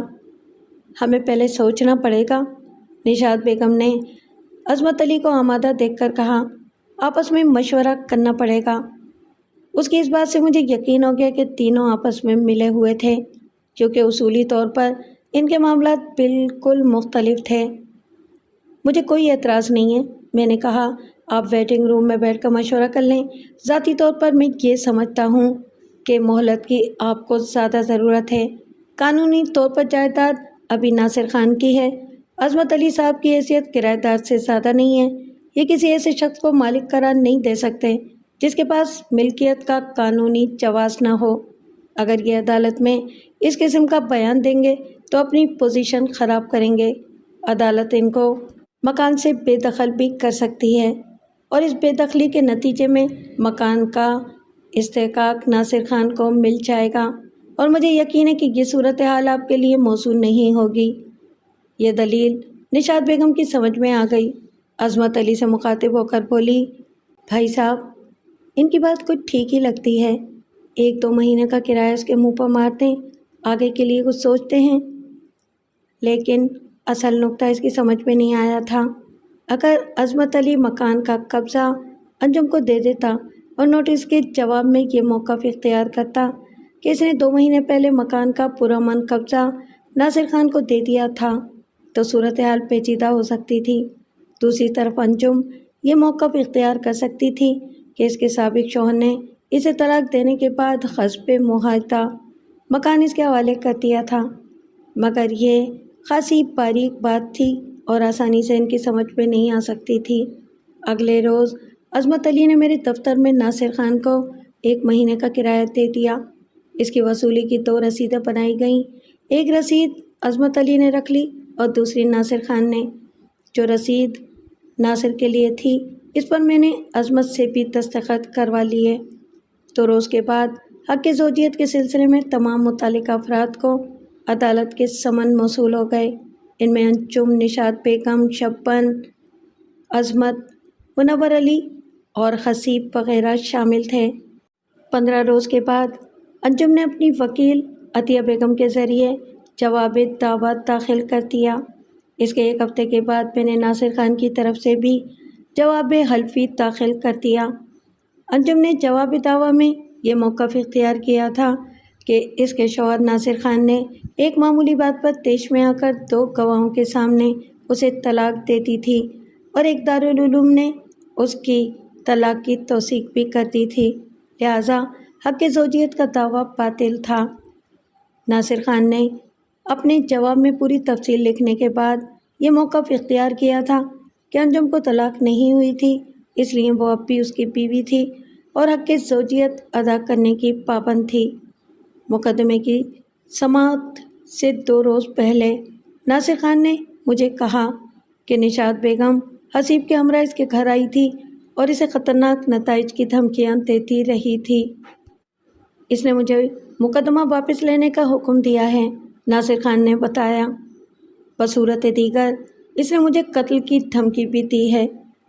آپ کچھ روز کے لیے اپنی رہائش تبدیل کر لیں۔ میں نے اسے مشورہ دیا اور دھمکیوں کی بالکل پرواہ نہ کریں۔ میں پرسوں آپ کی طرف سے عدالت میں ایک تحفظ کی درخواست بھی دائر کر دوں گا۔ میں نے محسوس کیا کہ وہ میری یقین دہانی سے مطمئن نہیں ہوا تھا۔ مقدمے کی سماعت شروع ہوئی تو جج نے انجم کو اس کا بیان جو جواب دعویٰ کی صورت میں تھا پڑھ کر سنایا، پھر پوچھا، بی بی کیا تم اپنے اس جواب سے مطمئن ہو؟ جی، میں آپ کی بات نہیں سمجھی، انجم نے کہا۔ وہ ہلکے جامنی رنگ کی ریشمی ساڑی میں ملبوس تھی اور عدالت میں سب کی توجہ کا مرکز بنی ہوئی تھی۔ نشاط بیگم ریشمی شلوار سوٹ میں ملبوس تھی اور اگلی نشستوں پر بیٹھی ہوئی تھی۔ جج نے کہا، میرا مطلب یہ ہے کہ کیا تمہیں طلاق پر افسوس نہیں ہوا؟ افسوس کیوں نہیں ہوا جی؟ انجم نے جواب دیا، طلاق ایک لعنت ہے جس پر دنیا کی ہر عورت کو افسوس ہوتا ہے۔ جج نے وکیل صفائی سے پوچھا، آپ کوئی سوال کرنا چاہتی ہیں؟ وکیل صفائی نے نفی میں جواب دیا۔ میں نے جج کی اجازت سے جرح کا آغاز کرتے ہوئے کہا، انجم بی بی، اگرچہ بڑی عمر کے مرد سے شادی کرنا کوئی قابل اعتراض بات نہیں ہے، لیکن لوگوں کو اس بات پر تعجب اور تجسس ضرور ہوتا ہے۔ تمہارے شوہر ناصر خان کی عمر تم سے دگنی ہے۔ جناب عالی، مجھے اعتراض ہے۔ وکیل صفائی نے پہلے ہی سوال پر اعتراض کر دیا۔ ناصر خان چونکہ میری موکلہ کو طلاق دے چکا ہے، اس لیے اسے شوہر نہیں کہا جا سکتا۔ جناب والا، میرے موکل کا دعویٰ ہے کہ اس نے طلاق نہیں دی کیونکہ اس کے اپنے عقائد کے مطابق ایک مرتبہ طلاق دینے سے طلاق نہیں ہوتی، لہٰذا عدالت کو اس بات کا فیصلہ بھی کرنا ہے کہ طلاق ہوئی ہے یا نہیں، لہٰذا جب تک یہ فیصلہ نہیں ہو جاتا صورتحال چونک کی توں متصور ہوگی۔ عدالت نے اعتراض مسترد کر دیا۔ میں نے انجم سے مخاطب ہو کر کہا، تمہارے شوہر ناصر خان کی عمر تم سے دگنی ہے۔ اس ضمن میں میرا سوال یہ ہے کہ کیا یہ شادی تمہاری مرضی سے ہوئی ہے یا اس میں کوئی دباؤ یا دھوکہ شامل تھا؟ کیا تم دھوکے کی وضاحت کرو گی؟ بہت سی باتیں ہیں جی، اس نے سوچتے ہوئے کہا، کس کس بات کا ذکر کیا جائے؟ پہلی بات تو یہ ہے کہ ناصر خان نے اپنی عمر 15 سال کم بتائی تھی اور خود کو دولت مند ظاہر کیا تھا، لیکن یہ دونوں باتیں غلط نکلیں۔ تمہارے نزدیک دولت مند کی کیا تعریف ہے؟ کم از کم کتنی رقم یا جائیداد کا مالک دولت مند کہلا سکتا ہے؟ دولت مند کے پاس شاندار بنگلہ اور نئی کار ضرور ہوتی ہے، جبکہ آپ کے موکل کے پاس گرین ٹاؤن میں ایک چھوٹا سا مکان ہے اور کار بھی پرانے ماڈل کی ہے۔ اگر ایک شخص کے پاس اتنی دولت موجود ہو جس سے وہ شاندار بنگلہ اور نئی کار خرید سکتا ہو، لیکن وہ عدم ضرورت کی وجہ سے یہ چیزیں نہ خریدے، تو کیا وہ دولت مند نہیں کہلائے گا؟ ایسی دولت کا کیا فائدہ جو نظر ہی نہ آئے؟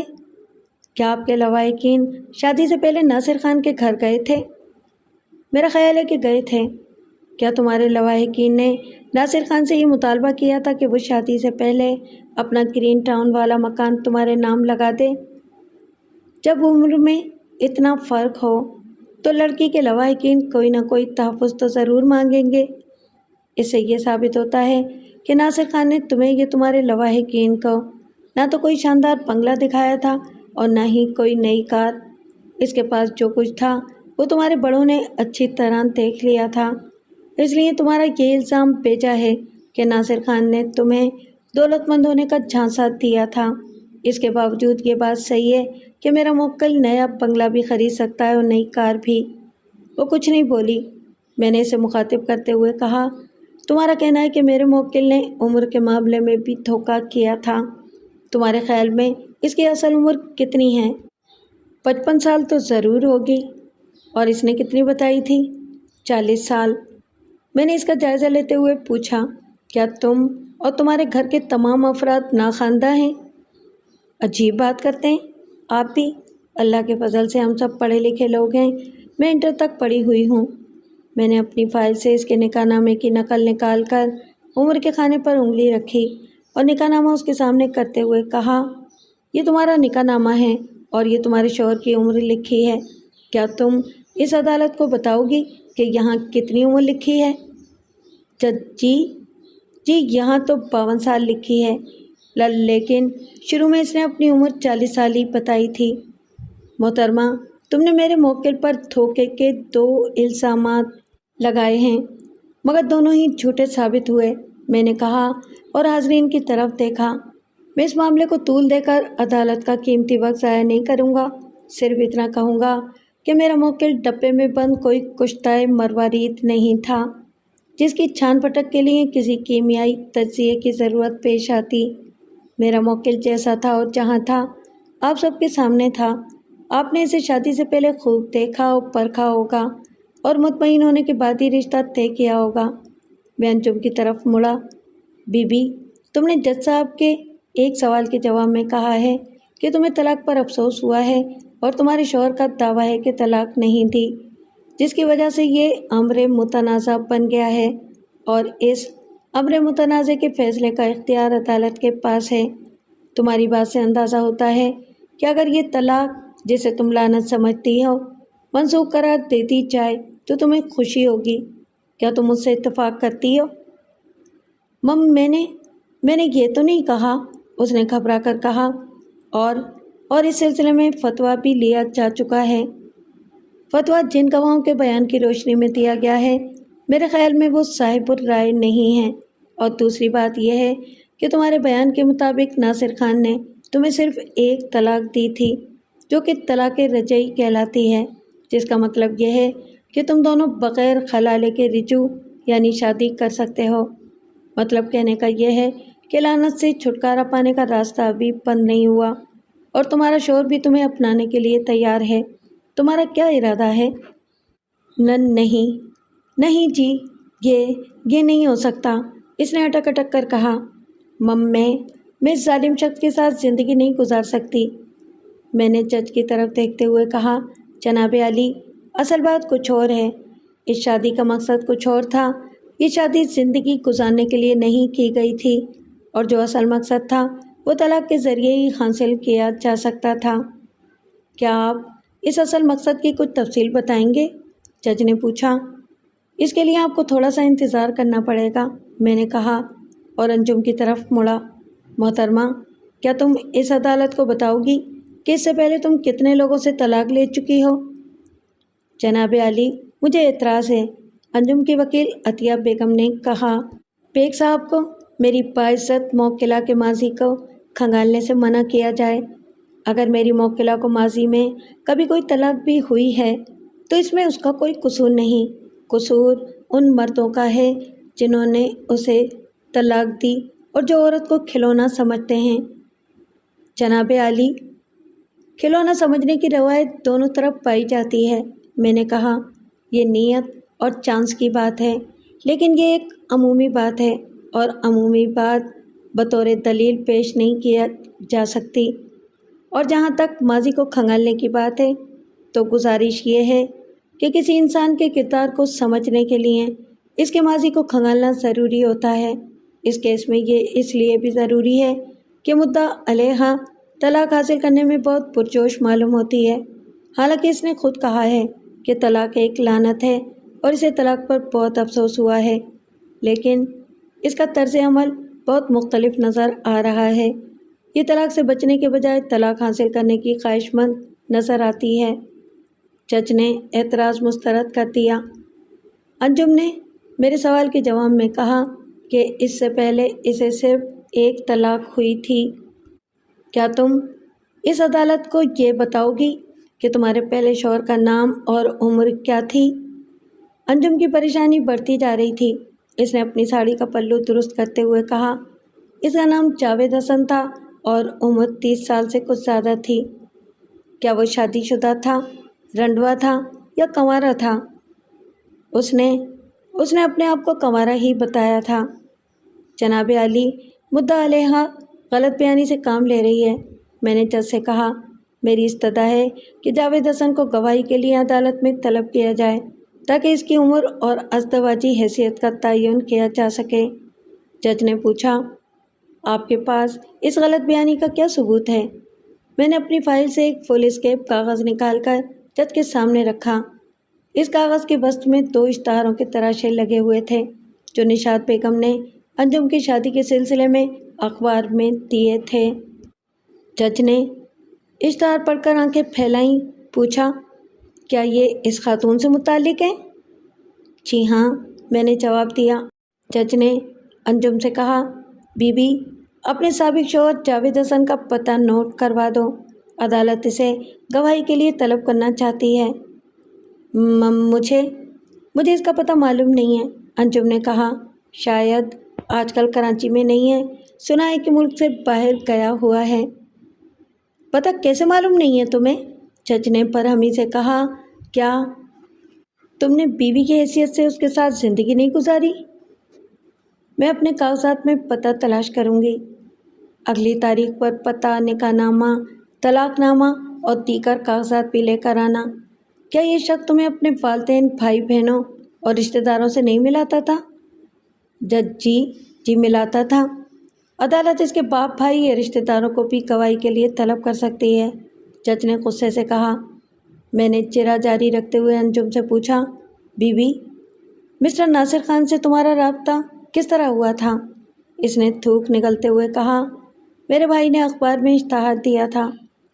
میں نے اشتہار کا تراشا اسے دکھایا، پوچھا، کیا یہی وہ اشتہار ہے جو تمہارے بھائی نے دیا تھا؟ جی، یہی لگتا ہے، اس نے اشتہار پر نظر ڈالنے کے بعد کہا۔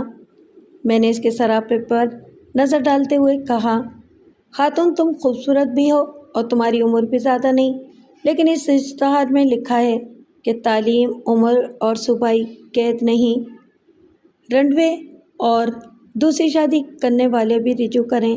اس سے ایک بات تو یہ ثابت ہوتی ہے کہ تم نے میرے موکل پر عمر کے معاملے میں دھوکے کا جو الزام لگایا ہے وہ بالکل بے حقیقت ہے۔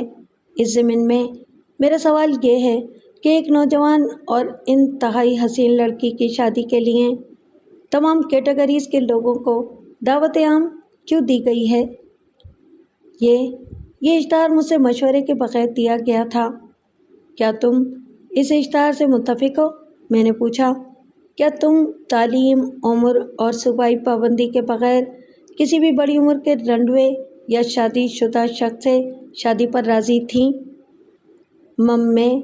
میرا مطلب یہ ہے کہ میرے بڑے، دراصل ہمارے معاشرے میں لڑکی کی مرضی نہیں پوچھی جاتی۔ ہمارا معاشرہ بہت وسعت اختیار کر چکا ہے۔ یہ ٹھیک ہے کہ کچھ قدامت پسند لوگ لڑکی کی مرضی کو اہمیت نہیں دیتے، لیکن پڑھا لکھا اور روشن خیال طبقہ ان باتوں پر یقین نہیں رکھتا۔ اب تو یہ ہوتا ہے کہ صاحبزادی کالج یا یونیورسٹی سے لڑکا تلاش کر کے لے آتی ہے اور ماں باپ سے کہتی ہیں، یہ شرجیل ہے، میرا آئیڈیل، میں نے اسے شادی کے لیے پسند کر لیا ہے، آپ بھی دیکھ لیں۔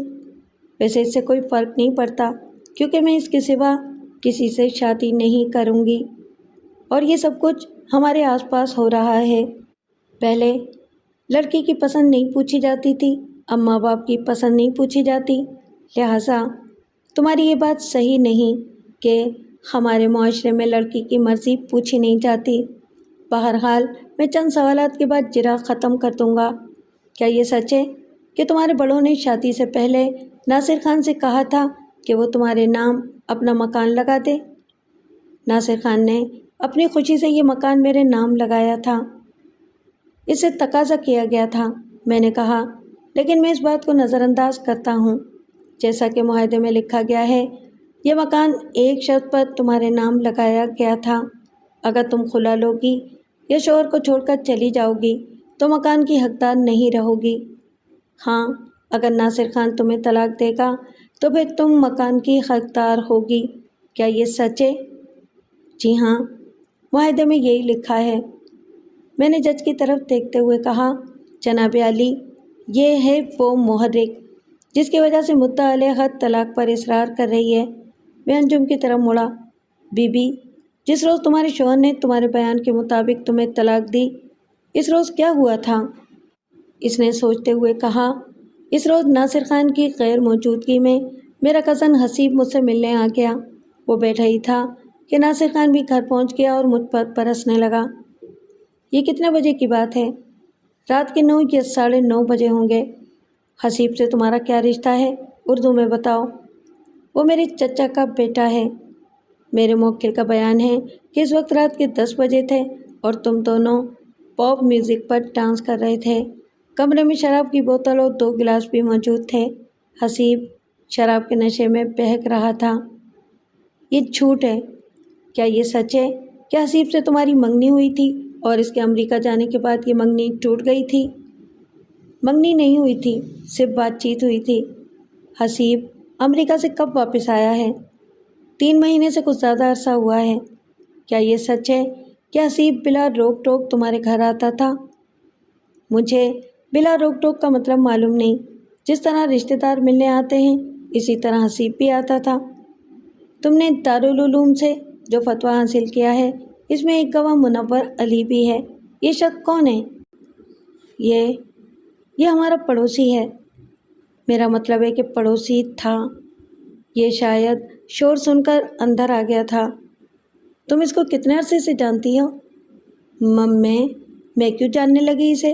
وہ تو اتفاقاً ادھر سے گزر رہا تھا کہ شور سن کر اندر آ گیا، لیکن بعد میں یہ تمہارے ساتھ دارالعلوم گیا تھا اور تمہارے موقف کے حق میں گواہی دی تھی۔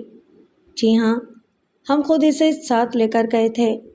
میری اس جرح سے نہ صرف انجم بلکہ اس کی بہن نشاط بیگم بھی بہت پریشان ہو رہی تھی۔ میں نے جرح ختم کر دی اور طلاق کے گواہ حسیب کو بلانے کی درخواست کی۔ پھٹے والے نے جج کے حکم پر حسیب کا نام لے کر آواز دی مگر کوئی جواب نہیں ملا۔ پھر اس نے منور علی کا نام پکارا، وہ بھی عدالت میں حاضر نہیں تھا۔ جج نے وکیل صفائی سے کہا کہ وہ اگلی پیشی پر دونوں گواہوں کو عدالت میں حاضر کرنے کا انتظام کرے، ساتھ ہی پیشکار کو دونوں کے نام سمن جاری کرنے کا حکم بھی دیا۔ اس کے بعد مقدمے کی سماعت 15 دن کے لیے ملتوی کر دی۔ 2 روز کے بعد دفتر میں کیس کی فائل کا مطالعہ کرتے ہوئے میں نے دیکھا کہ دارالعلوم کے فتوے میں منور علی کی ولدیت اختر حسین لکھی گئی تھی۔ مجھے یاد آیا کہ میں یہ نام اس کیس کے ضمن میں پہلے بھی دیکھ چکا ہوں۔ میں فائل کے کاغذات الٹ پلٹ کر دیکھنے لگا۔ تھوڑی دیر کے بعد مجھے یاد آیا کہ یہ نام میں نے کرائے کی رسید پر دیکھا تھا۔ مکان اور کرائے کی فائل الگ تھی۔ میں نے اس فائل کو نکال کر دیکھا۔ کرائے کی 2 رسیدوں میں عظمت علی کی ولدیت بھی اختر حسین لکھی تھی۔ میں چونکا۔ کیا یہ محض ایک اتفاق تھا یا منور علی اور عظمت علی سگے بھائی تھے؟ میں نے اس بات کو ڈائری میں نوٹ کر لیا۔ تیسرے یا چوتھے روز نشاط بیگم ایک نوجوان کے ہمراہ میرے دفتر میں آئی اور رسمی کلمات کے بعد بولی، وکیل صاحب، آپ کیوں ہمارا بیڑا غرق کرنے پر تلے ہوئے ہیں؟ اس کا لہجہ جارحانہ تھا اور اس کے ساتھ ہی نوجوان نے بھی تیوری چڑھا رکھی تھی۔ آپ کون سے بیڑے کی بات کر رہی ہیں؟ میں نے سخت لہجے میں کہا۔ ہوائی بیڑے کی یا بحری بیڑے کی؟ صاحب، انجان بننے کی کوشش نہ کریں، نوجوان نے کہا۔ کیا نام ہے تمہارا مسٹر؟ میں نے نوجوان سے کہا۔ میں انجان نہیں، بہت جاندار ہوں اور تمہارے جیسے بگڑے ہوئے بچوں کا انتظام کرنا خوب جانتا ہوں۔ میں نے میز کی درمیانی دراز کھولی اور دایاں ہاتھ اندر رکھ دیا۔ کہا، جو کچھ کہنا چاہتے ہو وہ صاف لفظوں میں کہو۔ آپ مجھے ڈرانے کی کوشش نہ کریں۔ پہلے اپنا نام بتاؤ اور پھر مطلب کی بات کرو۔ اگر ڈر لگ رہا ہے تو باہر نکل جاؤ۔ یہ پرائیویٹ دفتر ہے، یہاں لوگ تمیز سے بات کرتے ہیں۔ حسیب، تم رکو، نشاط بیگم نے کہا، مجھے بات کرنے دو۔ وکیل صاحب، اس روز آپ نے میری معصوم بہن پر بہت سخت جرح کی تھی۔ بیچاری اس روز سے پریشان پھر رہی ہے۔ آپ کو اس کے جذبات کا کچھ تو خیال کرنا چاہیے تھا۔ شاید آپ کو پتہ نہیں لڑکیوں کے جذبات کتنے نازک ہوتے ہیں۔ مجھے معلوم ہے، لیکن قانون بہت بے رحم ہوتا ہے اور ہمیں قانون کے حساب سے چلنا پڑتا ہے۔ اب مسئلہ کیا ہے؟ ناصر خان چاہتا کیا ہے؟ اسے میرے سامنے بٹھا کر پوچھیں کہ اس نے انجم کو طلاق دی ہے یا نہیں۔ میاں بیوی میں نرمی گرمی ہوتی رہتی ہے، آپ ان کا تعلق جوڑنے کی کوشش کریں۔ اب تو سوال ہی پیدا نہیں ہوتا، حسیب نے کہا۔ اگر عدالت نے ناصر خان کے حق میں فیصلہ کر دیا تو کوئی فرق نہیں پڑے گا۔ انجم اب دوبارہ اس بڈھے کے گھر میں قدم نہیں رکھے گی۔ کیا تم انجم کے سرپرست ہو؟ میں نے پوچھا۔ نشاط بیگم نے اسے ڈانٹا، بولی، تم چپ نہیں بیٹھ سکتے؟ اگر چپ ہی بٹھانا تھا تو ساتھ لانے کی کیا ضرورت تھی؟ اس نے غصے سے کہا اور دوسری طرف منہ پھیر لیا۔ وکیل صاحب، ناصر خان سے کہیں کہ کچھ لے دے کر معاملہ حل کر لے۔ نشاط بیگم نے کہا، مقدمے بازی میں کسی کا بھلا نہیں۔ آپ کے ذہن میں کیا تجویز ہے؟ ہم اسے 1 لاکھ دے سکتے ہیں۔ اور مکان تو ہمارا ہو چکا ہے۔ مکان کی قیمت 4 لاکھ سے زیادہ ہے۔ اگر آپ مکان سے دستبردار ہونے کے علاوہ قانونی اخراجات ادا کرنے پر تیار ہوں تو میں ناصر خان کو راضی کر لوں گا۔ یہ نہیں ہو سکتا تو پھر کیس چلنے دیں۔ ہم آپ کو بھی کچھ رقم دینے کے لیے تیار ہیں۔ میں ایمانداری سے کافی پیسے کما لیتا ہوں۔ سوچ لیں، وہ اٹھتے ہوئے بولی، ہم 50,000 آپ کو دے سکتے ہیں، کچھ زیادہ بھی دے سکتے ہیں۔ اگر بات سمجھ میں آ جائے تو اس نمبر پر فون کر لیں۔ اس نے ایک کاغذ میرے سامنے رکھتے ہوئے کہا۔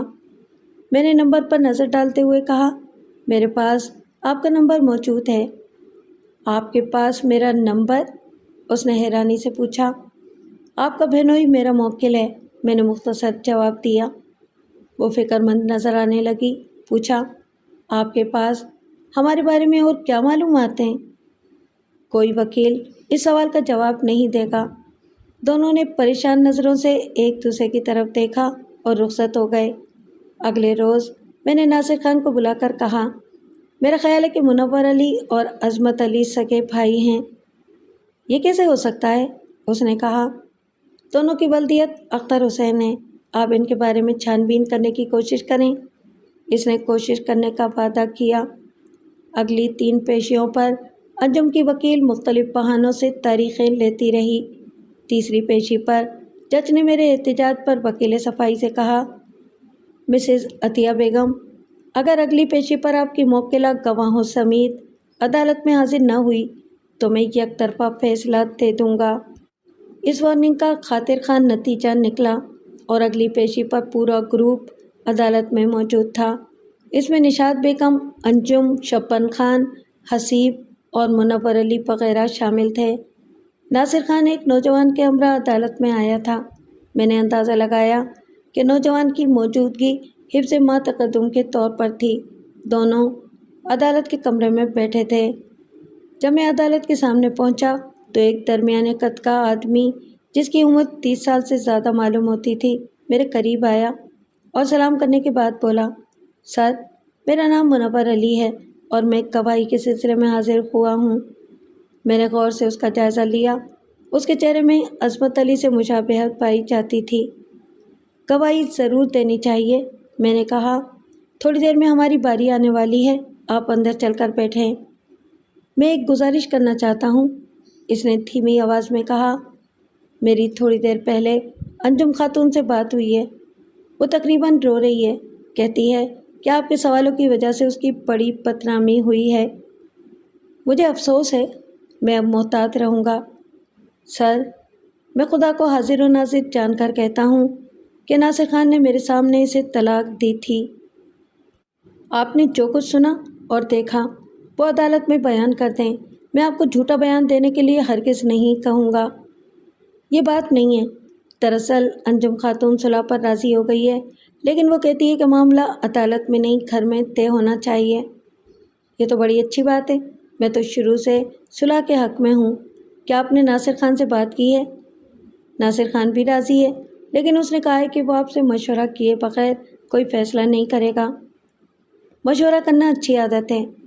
آپ ایسا کریں کہ عدالتی کارروائی جلدی ختم کروا دیں، کوئی جرح شروع نہ کریں۔ یہاں سے فارغ ہو کر سب آپ کے دفتر میں جمع ہوں گے اور مل بیٹھ کر تصفیہ کر لیں گے۔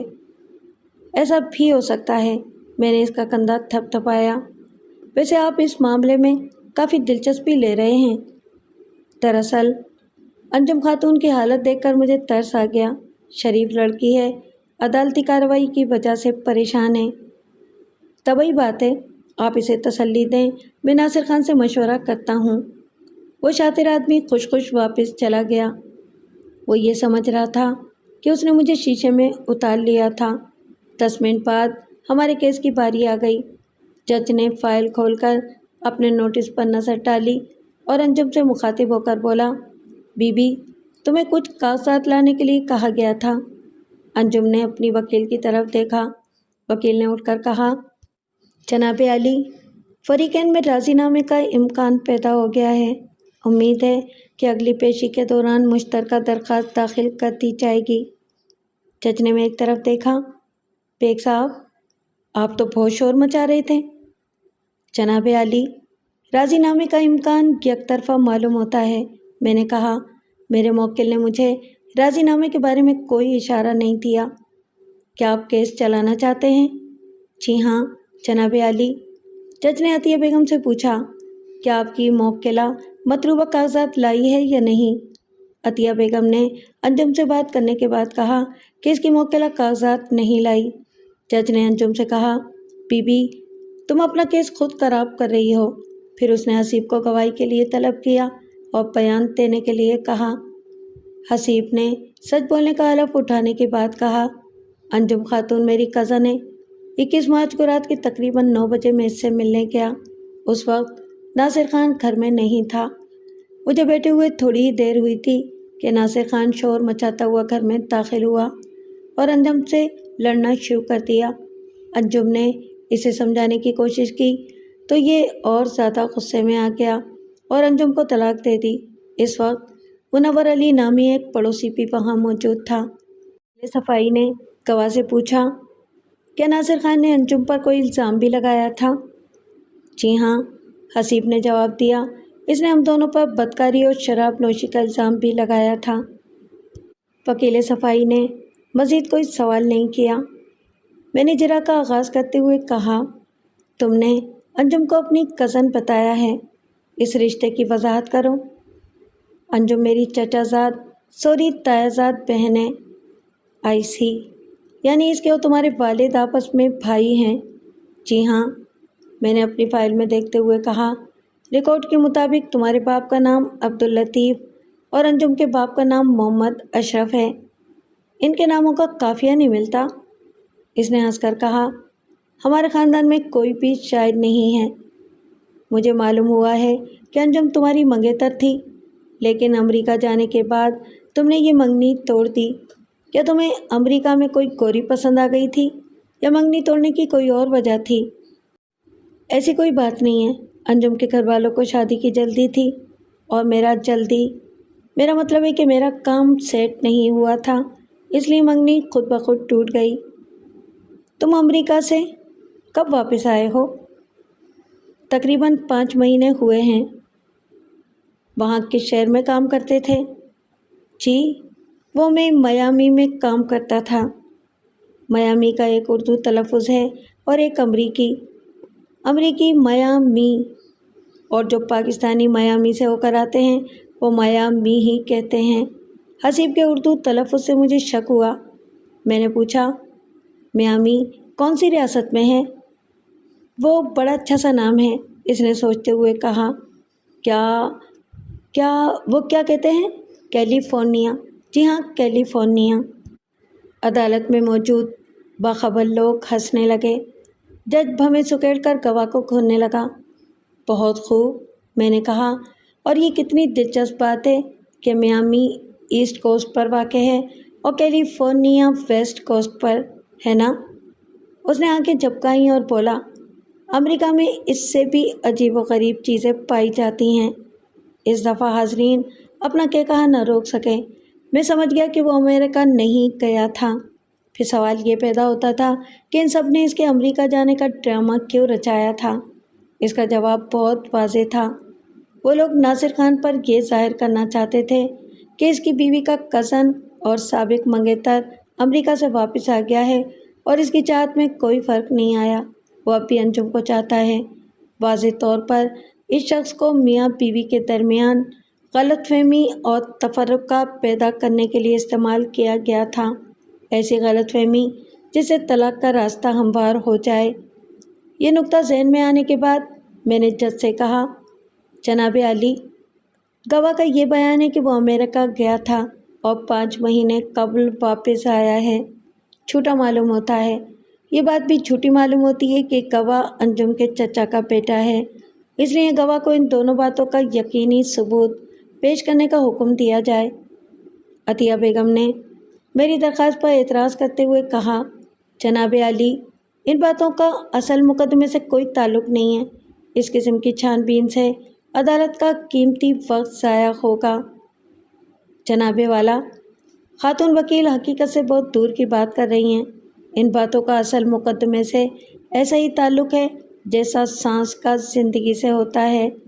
ایک تعلق کا ذکر میں اپنے دلائل میں کروں گا اور دوسرا تعلق تزکیۃ الشہود یعنی گواہ کی پاکیزگی سے ہے۔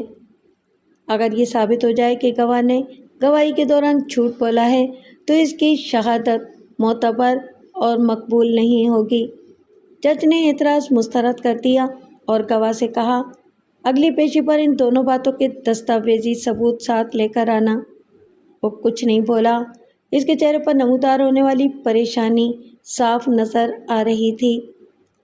جناب والا، مزید جرائم ثبوت پیش کیے جانے کے بعد کروں گا، میں نے کہا، اس لیے دوسرے گواہ کو طلب کیا جائے۔ دوسرا گواہ یعنی منور علی عدالت کے حکم پر کٹہرے میں داخل ہوا اور سچ بولنے کا حلف اٹھانے کے بعد بولا، 21 مارچ کو رات کے 10 بجے میں ناصر خان کے فلیٹ کے سامنے سے گزر رہا تھا تو میں نے اندر سے جھگڑے کی آواز سنی۔ چونکہ دروازہ کھلا ہوا تھا اس لیے میں رک کر اندر دیکھنے لگا۔ ناصر خان اپنی بیوی پر بدکاری اور شراب نوشی کا الزام عائد کر رہا تھا۔ کچھ دیر کی تلخ کلامی کے بعد اس نے اپنی بیوی کو طلاق دے دی۔ اس کی بیوی انجم نے مجھے روک لیا اور گواہی کے لیے میرا نام پتہ نوٹ کر لیا۔ وکیل صفائی نے اس سے کوئی سوال نہیں کیا۔ میں آگے آیا اور جرا سے پہلے منور علی کو گھورا۔ وہ مجھ سے نظریں چرانے لگا۔ منور علی، تمہارے بیان سے ظاہر ہوتا ہے کہ تم محض اتفاقاً ناصر خان کے فلیٹ کے سامنے موجود تھے اور مجھے یہ بتایا گیا ہے کہ تم ناصر خان کی آمد سے پہلے دروازے کے سامنے موجود تھے اور چابی کے سوراخ سے اندر دیکھ رہے تھے۔ یہ جھوٹ ہے جی، اس نے جلدی سے کہا۔ مجھے ایک پرائے فلیٹ میں جھانکنے کی کیا ضرورت تھی؟ اندر جھانکنے کے لیے اس لیے ضرورت تھی کہ اندر سے پاپ موسیقی کی آواز آ رہی تھی اور انجم حسیب کے ساتھ ڈانس کر رہی تھی۔ لیکن فی الحال میں اس بات کا ذکر چھوڑتا ہوں۔ یہ بتاؤ، کیا تم نے ناصر خان سے یہ نہیں کہا تھا کہ اندر اس کی عزت نیلام ہو رہی ہے؟ توبہ توبہ، مجھے ایسی بات کہنے کی کیا ضرورت تھی؟ کوئی شخص اپنے گھر میں کچھ بھی کرتا رہے۔ تم نے موسیقی کی آواز تو ضرور سنی ہوگی۔ جج جی، آواز تو سنی تھی، مگر میں یہ نہیں جانتا تھا کہ وہ ناصر خان کے فلیٹ سے آ رہی تھی۔ بالکل صحیح، میں نے کہا، جہاں بہت سے فلیٹ ہوں وہاں آوازوں کا اندازہ لگانا مشکل ہوتا ہے۔ کیا یہ صحیح ہے کہ جب جھگڑا شروع ہوا اس وقت موسیقی کی آواز بند ہو گئی تھی؟ جی ہاں۔ اس کا مطلب یہ ہے کہ تم جھگڑا شروع ہونے سے پہلے وہاں موجود تھے، اور موسیقی کی آواز بند ہونے کا مطلب یہ ہے کہ وہ ناصر خان کے فلیٹ سے ہی آ رہی تھی۔ میں اس بارے میں یقین سے کچھ نہیں کہہ سکتا۔ تم نے کہا ہے کہ فلیٹ کا دروازہ کھلا تھا اور جھگڑے کی آوازیں دور تک جا رہی تھیں۔ یہ بتاؤ کہ وہاں تمہارے علاوہ کتنے افراد اور تھے؟ اور کوئی نہیں تھا، میں نے کسی کو نہیں دیکھا۔ تم ناصر خان اور انجم کو کتنے عرصے سے جانتے ہو؟ جی، میری ان سے کوئی جان پہچان نہیں ہے۔ میں تو انجم خاتون کے کہنے پر گواہی دینے آ گیا ہوں، اس سے زیادہ میرا ان سے کوئی واسطہ نہیں ہے۔ تم نے انہیں بلڈنگ میں آتے جاتے تو دیکھا ہوگا؟ شاید ایک آدھ دفعہ دیکھا ہوگا۔ تم کون سے فلور پر رہتے ہو؟ میں اپنے مکان میں رہتا ہوں، سوسائٹی میں۔ آپ نے تو خود کو ناصر خان کا پڑوسی ظاہر کیا تھا، کیا آپ آصف سینٹر میں نہیں رہتے؟ جی نہیں، ناصر خان کو غلط فہمی ہوئی ہوگی۔ ناصر خان کی بیوی نے بھی تمہیں اپنا پڑوسی ظاہر کیا ہے۔ جناب عالی، پڑوسی کی اصطلاح وسیع مفہوم رکھتی ہے، وکیل صفائی نے کہا۔ اگر ہم ایران، افغانستان اور انڈیا کو پاکستان کے پڑوسی ممالک کہہ سکتے ہیں تو ایک شہر کے رہنے والے آپس میں پڑوسی کیوں نہیں ہو سکتے؟ میں نے اپنی بات پر زور نہیں دیا اور گواہ سے پوچھا، تم رات کے 10 بجے آصف سینٹر میں کیا کرنے گئے تھے؟ میں ایک دوست سے ملنے، میرا مطلب ہے کہ ایک دوست سے مل کر آ رہا تھا۔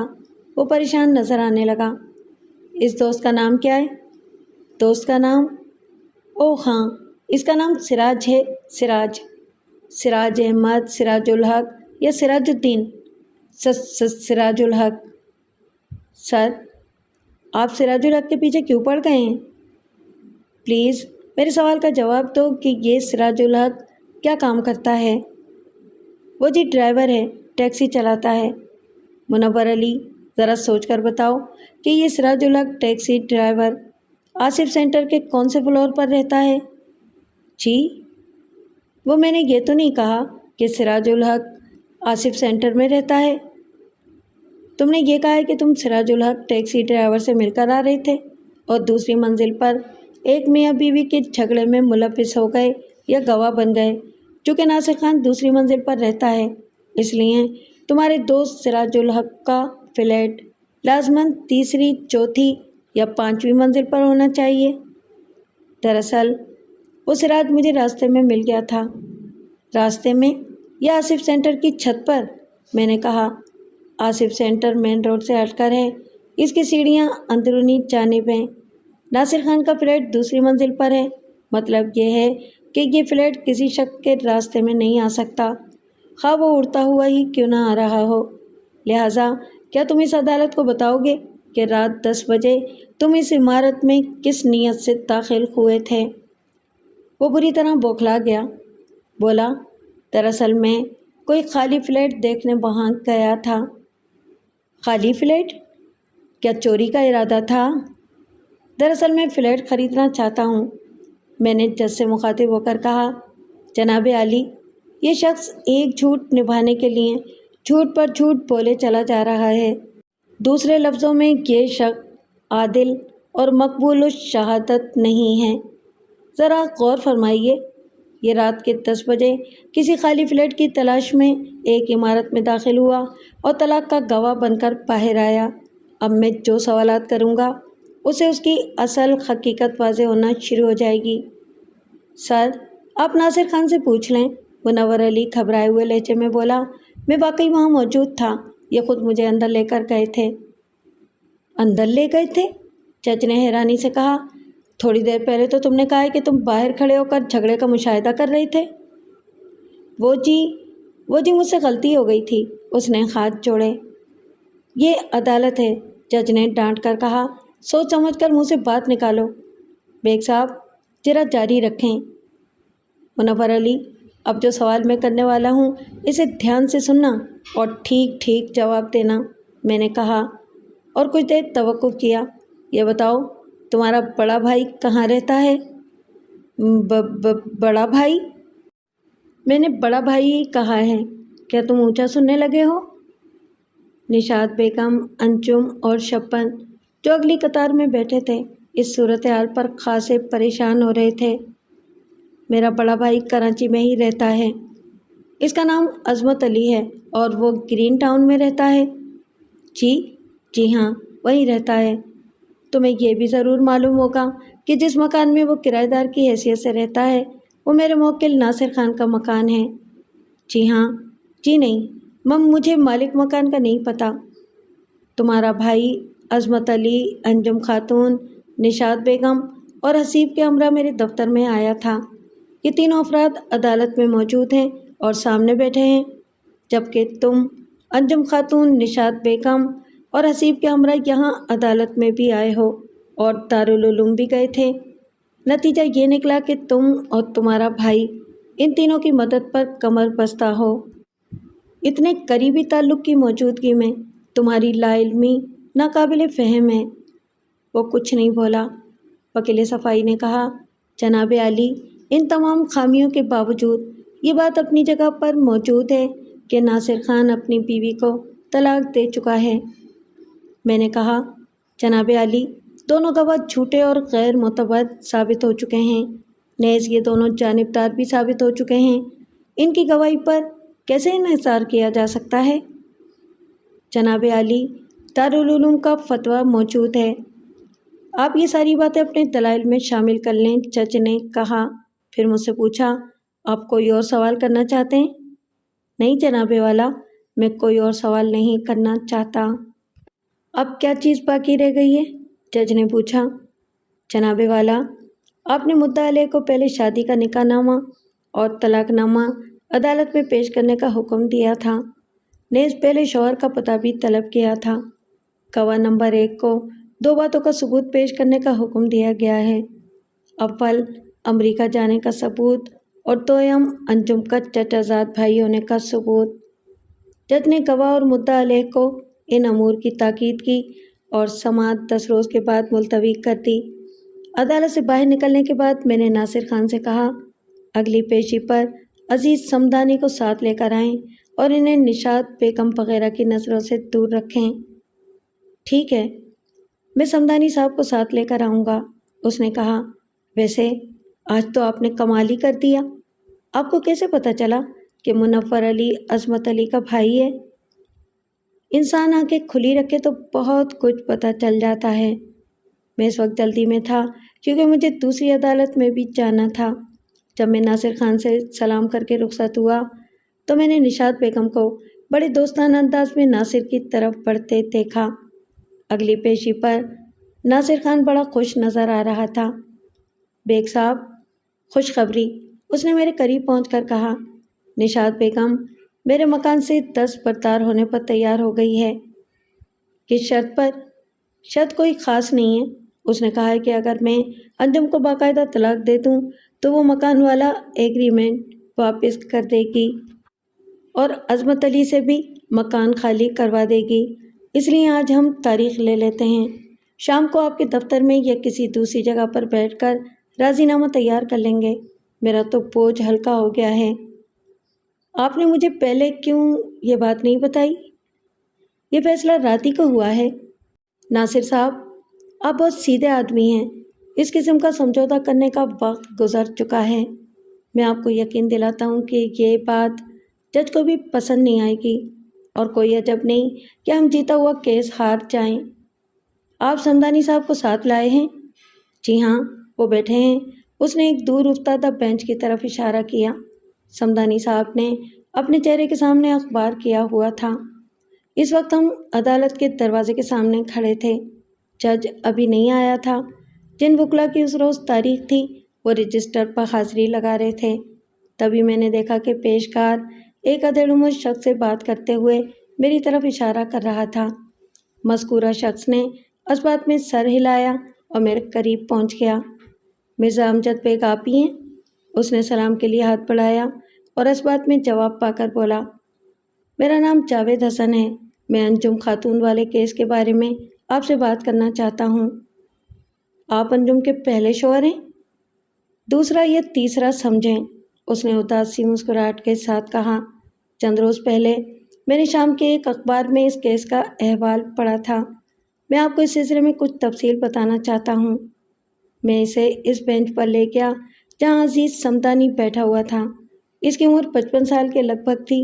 وہ اپنے ایک مکان سے ہاتھ دھو چکا تھا جو بفر زون میں واقع تھا۔ میں نے اس کا صمدانی سے تعارف کرایا اور کہا، جب ہمارے کیس کی سماعت شروع ہو تو آپ عدالت کے سامنے رک کر انتظار کریں، میں جج کی اجازت سے آپ کو اندر بلانے کی کوشش کروں گا۔ پھر میں نے ناصر خان کو ساتھ لیا اور دوبارہ عدالت کے سامنے پہنچ گیا۔